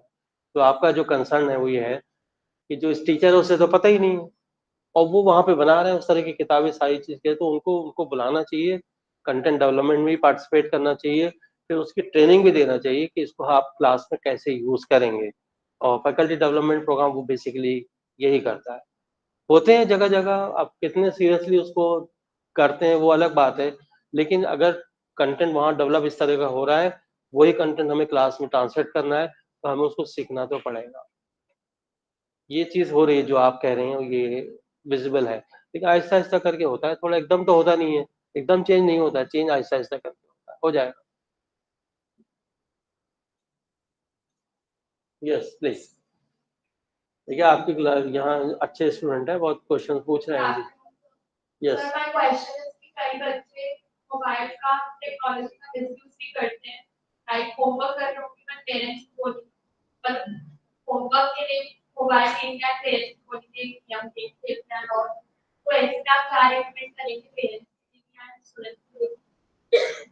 आपका क्वेश्चन है कि बहुत सारे बच्चे मोबाइल फोन को मिसयूज करते हैं, क्या मिसयूज करते हैं कि जो उन्हें यूज करना वो नहीं कर रहे हैं, बाकी देख रहे हैं, फेसबुक पे जा रहे हैं, ये जा रहे हैं, वजह। अरे जाने दो भाई, उनको सीख रहे हैं तो सीखने दो, वो रिलैक्स कर रहे होंगे ना ऐसे। तो देखिए बहुत सी रेस्ट्रिक्शन जो होती हैं वो अच्छी नहीं होती हैं। अगर आप बहुत रेस्ट्रिक्ट करेंगे ना तो रिएक्शन होता है, वो कहेंगे ठीक है हम पढ़ ही नहीं रहे, हम नहीं कर रहे। तो रेस्ट्रिक्शन नहीं ज्यादा लगानी चाहिए, फ्रीडम देना चाहिए, फ्लेक्सिबल देना चाहिए। जब आप उनको फ्लेक्सिबल देंगे ना, फ्रीडम देंगे, तब you they will more responsible.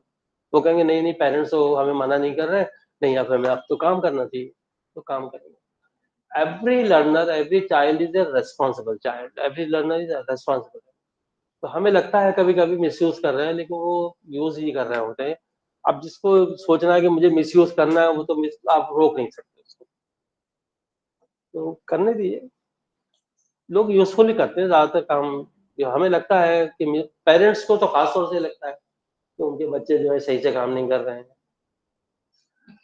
एक उनके एक प्रोफेसर थे, तो उस जमाने में मोबाइल फोन हो गए 7-8 साल पहले की बात है। तो एक दिन वो हमारे पास आ गए, राठ साहब आप जो है लेक्चर बहुत देते हैं, टेक्नोलॉजी टेक्नोलॉजी करते रहते हैं, मैं नहीं देना चाहता अपने बेटे को लैपटॉप, नहीं दिलाना चाहता। मैं क्यों? वो मिसयूज करेगा उसे। तो आप कहने मिसयूज करेगा, तो आप ऐसा करो कि जो कॉमन स्पेस होती है घर में जहाँ सब लोग बैठे हैं वहां दे दो उसको, वहां मिसयूज क्या करेगा।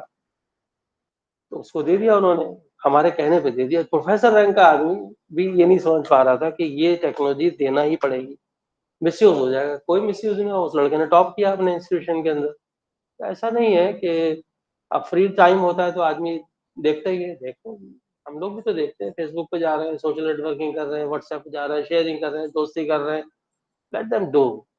But at the same time जो हमारा काम है, पढ़ना है, लर्निंग है, टीचिंग है, वो भी सीरियसली, रोक टोक से काम चलता नहीं है आजकल, तो करने दीजिए। मिसयूज नहीं करेगा, यूज ही करेगा। आप भी मिसयूज नहीं करेंगे, यूज ही करेंगे। पेरेंट्स को यही लगता है कि मिसयूज हो रहा है, ऐसा नहीं हो रहा होता है। और भी एक आध सवाल और कर लीजिए।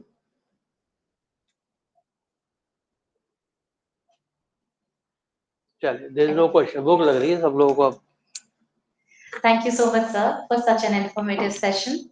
As the session began with an audio-visual clip showing how the education system has failed to evolve over a period of more than 100 years, I could see everyone in audience agree in unison as the protagonist advocated that though students are 20% of the population, but they are 100% of our future. We all, as teachers and teacher educators, continue to aspire for a world where fishes are not forced to climb the trees. As the second video that you shared deciphered the true meaning of intelligence along with its various types, you immensely added to our understanding. As you enumerated the various alternative modes of quality education as prescribed by NEP 2020, you simultaneously drew our attention towards the existing digital divide in our country. Emergence of new technology every fortnight is something that is acknowledged by all of us, sir. As you navigated us through the journey of the evolution of the fifth generation computers, along with the use of artificial intelligence, we realize its high utility and application. The revelations that you made about Web 5.0 were quite startling and something that we may or may not be looking forward to. As the third video of your session showed the future technology, all of us looked at the screen in amusement without thinking much about the extent to which it will be encroaching upon our privacy. As you redirected the session towards our chosen theme, you elaborated upon blended learning, flipped classroom, hybrid learning, immersive technology, and simulations. I must point out here, sir, that we here at Guru Nanak College of Education have been continuously and gradually striding forward in this direction. The value of including fillers in our long presentations have been noted down by us, sir. We completely agree with you when you say that BART technology is something that is less popular amongst us as compared to other available alternatives, and it will be now explored by all of us, sir. Sir, as you highlighted the eye-opening side effects of excessive use of technology concerned with neuro rights, we all realize the indispensability of devising the ways to overcome the various health challenges that it may pose in the near future. And in the end, it is your humility, sir, to believe the fact that education is a two-way process. Thank you so much, sir. Thank you.